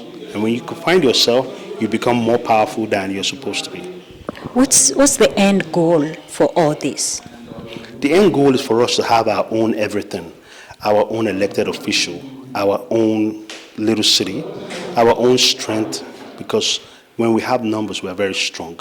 But we want our generation to be much better than my parents' own, and our own children should be much better, and we could be able to stay financially strong and grow on a daily basis. But keep networking, because as Africans, we can't live separate lives. We all have to be in this together. And that's my aim, that we can come together and keep growing together. That's my aim. Okay, so how do you bring in people? Just this message, this last question is to someone who is not part of the African Expat. What would you tell them to convince them, hey, join us, this is the right place to be? Just word to them. Yeah, so for you to come to the African Expat, you want to do your research. What is your calling? Do you believe in strength? Do you want to stay away from people wasting your time to people who are going to take you places? Like you could see, we have a lot of seasoned professionals with years and years, decades of experience. That's who you want to be around with. And if you want to look for us, we're online, theafricanexpats.com. We are on Facebook, we are on Instagram. But you want to be in a group that helps you progress. You don't want to be in a group that is just gossiping with memes and nonsense that wouldn't help you. You want to be in a place where when you need something, you know exactly who to talk to. And the good thing about us is we talk to you, not just with dignity and respect, but in a way that you easily understand. You don't have to go to other places to get information. You get it here, we tell you everything you need, and you'll be more successful than anything else, because we hold your hand in everything, and it's mostly pretty much free. So that's us. Thank you. So if you could start with your name and tell me what brought you here today. Okay. Akinbade Akifenwa, and I'm honored to be part of this community right now. I'm excited to support the initiative we are doing right now. It's a gathering for Africans to synergize ideas together. We are proud Americans, and we just want to make sure we can also show our African heritage and support each other's initiative, businesses to make us even better. What is your business and what do you do, in the African community? Well, I have a global platform and it's a mentorship and cybersecurity technology training platform. We help different communities, a lot of Africans, Asians, to maximize their earning potential through training and empowerment and making sure they can be a better version of themselves professionally.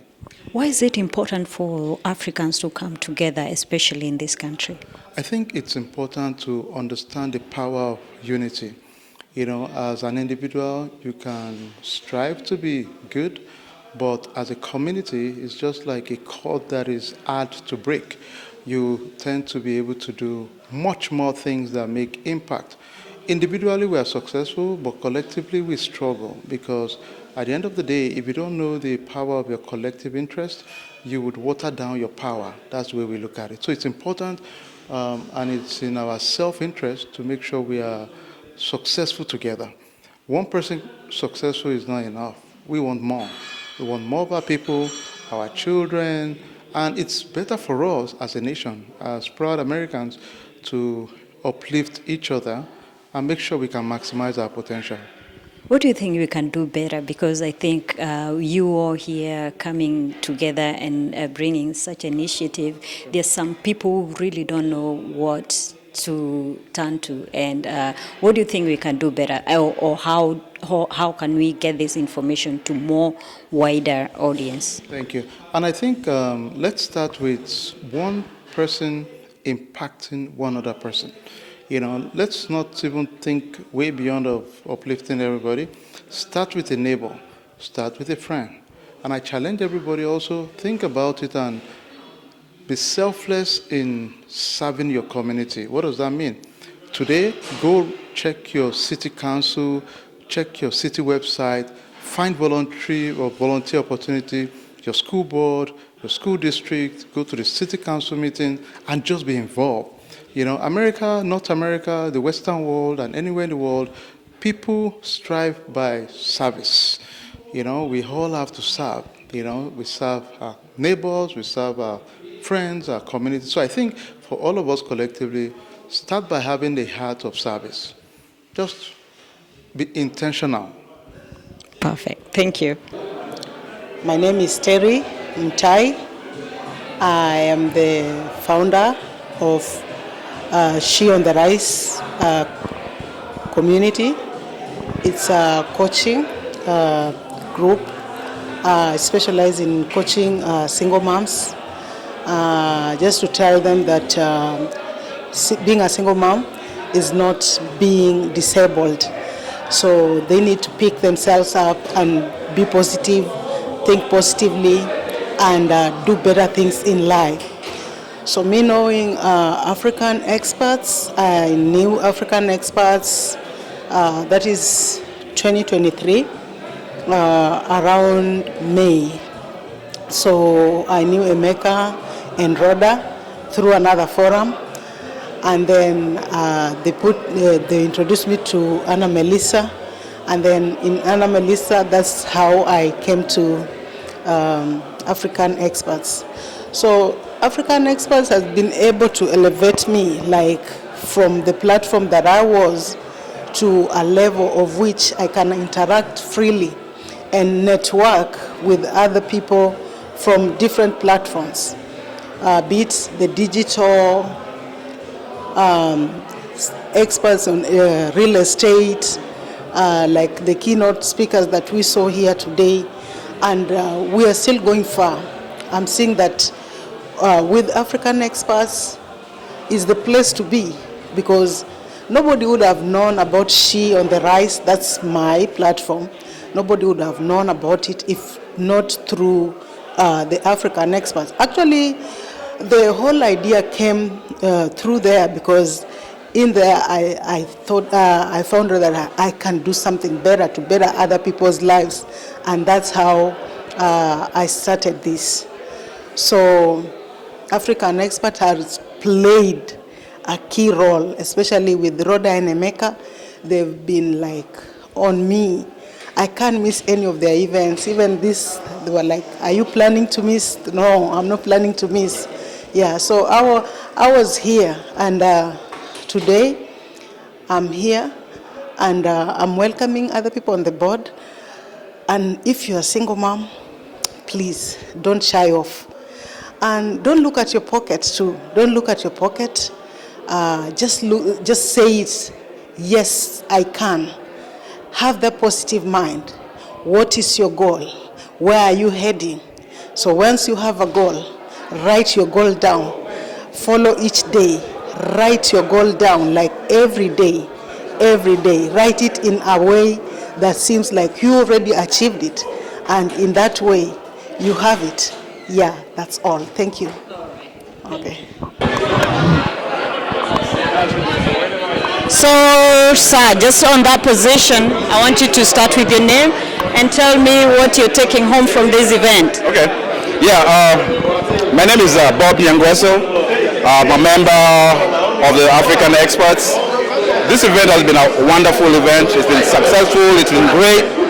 We've had speakers of different walks of life. We've had former mayors, former politicians. So there's all kinds of information that we received today that we want to disseminate to the entire African community over here. What I took over here is we as Africans in the diaspora, we have to collaborate, we have to work together, because that's the only way we become stronger. Unity is strength, and that means coming together. And then it's more than just coming together, it's now collaborating and working together. Mixing the professions so that they can meet regularly, and then they can form a solid body that works for everybody. So that's what I took out from this meeting, and I think we need more of this on a regular basis. Personally, how have you benefited for being a member of African Expats? I've benefited because, number one, my business has been supported by other members of the organization. And then I've also benefited because now I know people of every other profession.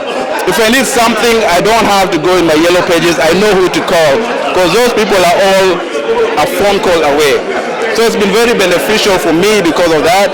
And of course, it is bringing such events over. I get to meet even more people of different walks of life. So it's a win-win situation for me, so I love it. Tell me about a little bit about your business. You mentioned your business. What is your business? What do you do? Yeah, I'm a mortgage person by profession. I do mortgage loans. When you want to buy a house, a first-time home buyer, I do first-time home buyer programs. So you can come and buy a house with little or no down payment. And also I do, in the process of doing loans for homes, mostly mortgages, residential and commercial. I also help people with restoring their credit. If your credit is not as good as you want it to be, we can help you restore it so that you're in a good footing, so that you can, have good credit. So with credit you have access to money, and with good credit you also have access to cheap money, not just money. So you don't want expensive money. So my company is called Respla Inc. So you can Google that, Respla, www.resplainc.com. So you can get there and come and get a mortgage loan. Thank you. Thank you. All right. Still waiting on you. Yeah. Let me he's right. I'll get the makeup for you.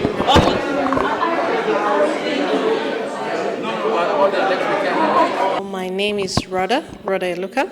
I'm originally Kenyan, now American, and happy with that, and very grateful that they adopted me. I am part of the organizers for African Expats. I'm also the vice president of the African Expats, and African Expats was born out of frustration for not having a community that understands our culture and actually helps us navigate and transition into this, whenever you move from home into this new environment, this new place that now you call home. And because we didn't have that, and we find other cultures are successfully doing it, they're successfully supporting each other. Our Asian brothers and sisters, they have their own cultures, they have their own organizations where they actually support each other, they advocate for each other, even in the government, right? And out of that frustration that we couldn't find a community in our own African, among ourselves, we created the African Expats. So the African Expats is pretty much a center. We're not Ghanaian, we're not Nigerian, we're not Kenyan. It's all Africans. And we come here to support each other. We come here to teach each other. So what you know, you teach me. What I know, I teach you, or we teach someone else. We come here to support each other transition into this country. If you're newly moved, relocated from wherever you relocated, you know, you come here, you talk to people who know how to set up. It's a whole process to set up, whether it's setting up yourself with banks, with credit, with mortgage, being able to get jobs. We have people in our group that can cover those different subjects on a professional level. They can show you how to set up your credit. They can show you how to be able to build it so that you can be able to purchase a home, so that you can be able to maybe later on invest. They can show you how to set yourself up as an entrepreneur if you don't want to be employed. And if you want to transition in different career, we have different people who coach in career transition. We have experts in IT, we have experts in healthcare, we have legal experts among ourselves, we have doctors, and we have numerous calls, Zoom calls with these people when they've given, you know, each call is dedicated to a certain topic. We've had calls where we dedicated it to speaking about immigration. We had calls where we dedicated it speaking about banking issues and credit issues and common mistakes that we make, and we don't know those are mistakes that we're making. We think we're building our credit, but we just staying either stagnant or you're harming your credit more. And we've had experts that talk to us, people who did their own startups. We have women who've been in Forbes within our organization who've actually come on the call and they told us their journey. And from the journey, we learn, oh, okay, so you can do this, you can, you know, you take those things that can be helpful to you because not everyone's journey is different. So some things can be helpful to me, and I take those things and I go try them out on my own. And we're trying to get to a place where we actually make that official. So we've added our workforce program. It's officially added to a organization, and it's going to be up and running from July. So anybody who relocates in July and needs help getting to the workforce and is having a hard time getting to the workforce, they can be able to contact the African Expats, and they will freely offer them classes, workshops to help them get into the workforce. And if they need some skill training, they'll get basic skill training to help them along with that. We've also added our education center where we're going to partner with IT companies. We have some education centers among us who we can partner with, and they've been teaching for a long time. They have proven track record, and they've been teaching, and now they've even had, you know, success on their own. And African Experts is willing now to officially partner with them so that we can make it, you know, that, oh, okay, if you're here, we can strike a deal. I cannot afford to directly pay that person. So African Experts, as a non-profit, we can be able to kind of say, okay, we're going to help you up to this far. We partner with this school. We cannot give you this skill, but we partner with this person, and we're going to help you get this certification, and then you're on your own. Yeah.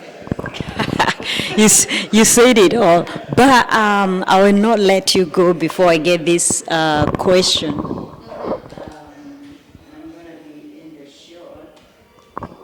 I want to know, at the end of all this, what do you intend to achieve? What is the end goal? Where do you want to see? This initiative is like the vision. Show us where are we heading with this? At the end of this, I want to see, one, a more organized, more united community. I want us to see ourselves as Africans. I don't want us to we have so many groups. We have South African group, we have a Kenyan group here, we have a Nigerian group here. My vision is to see one organization that actually advocates for us and actually goes there and says, hey, we have rights. Can we maybe make these adjustments so that our people can easily get visas to come here also?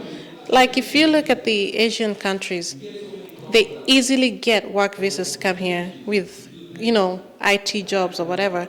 And that's because they have people who've been advocating for them. We need to be able to advocate for those in Africa that also want to come here.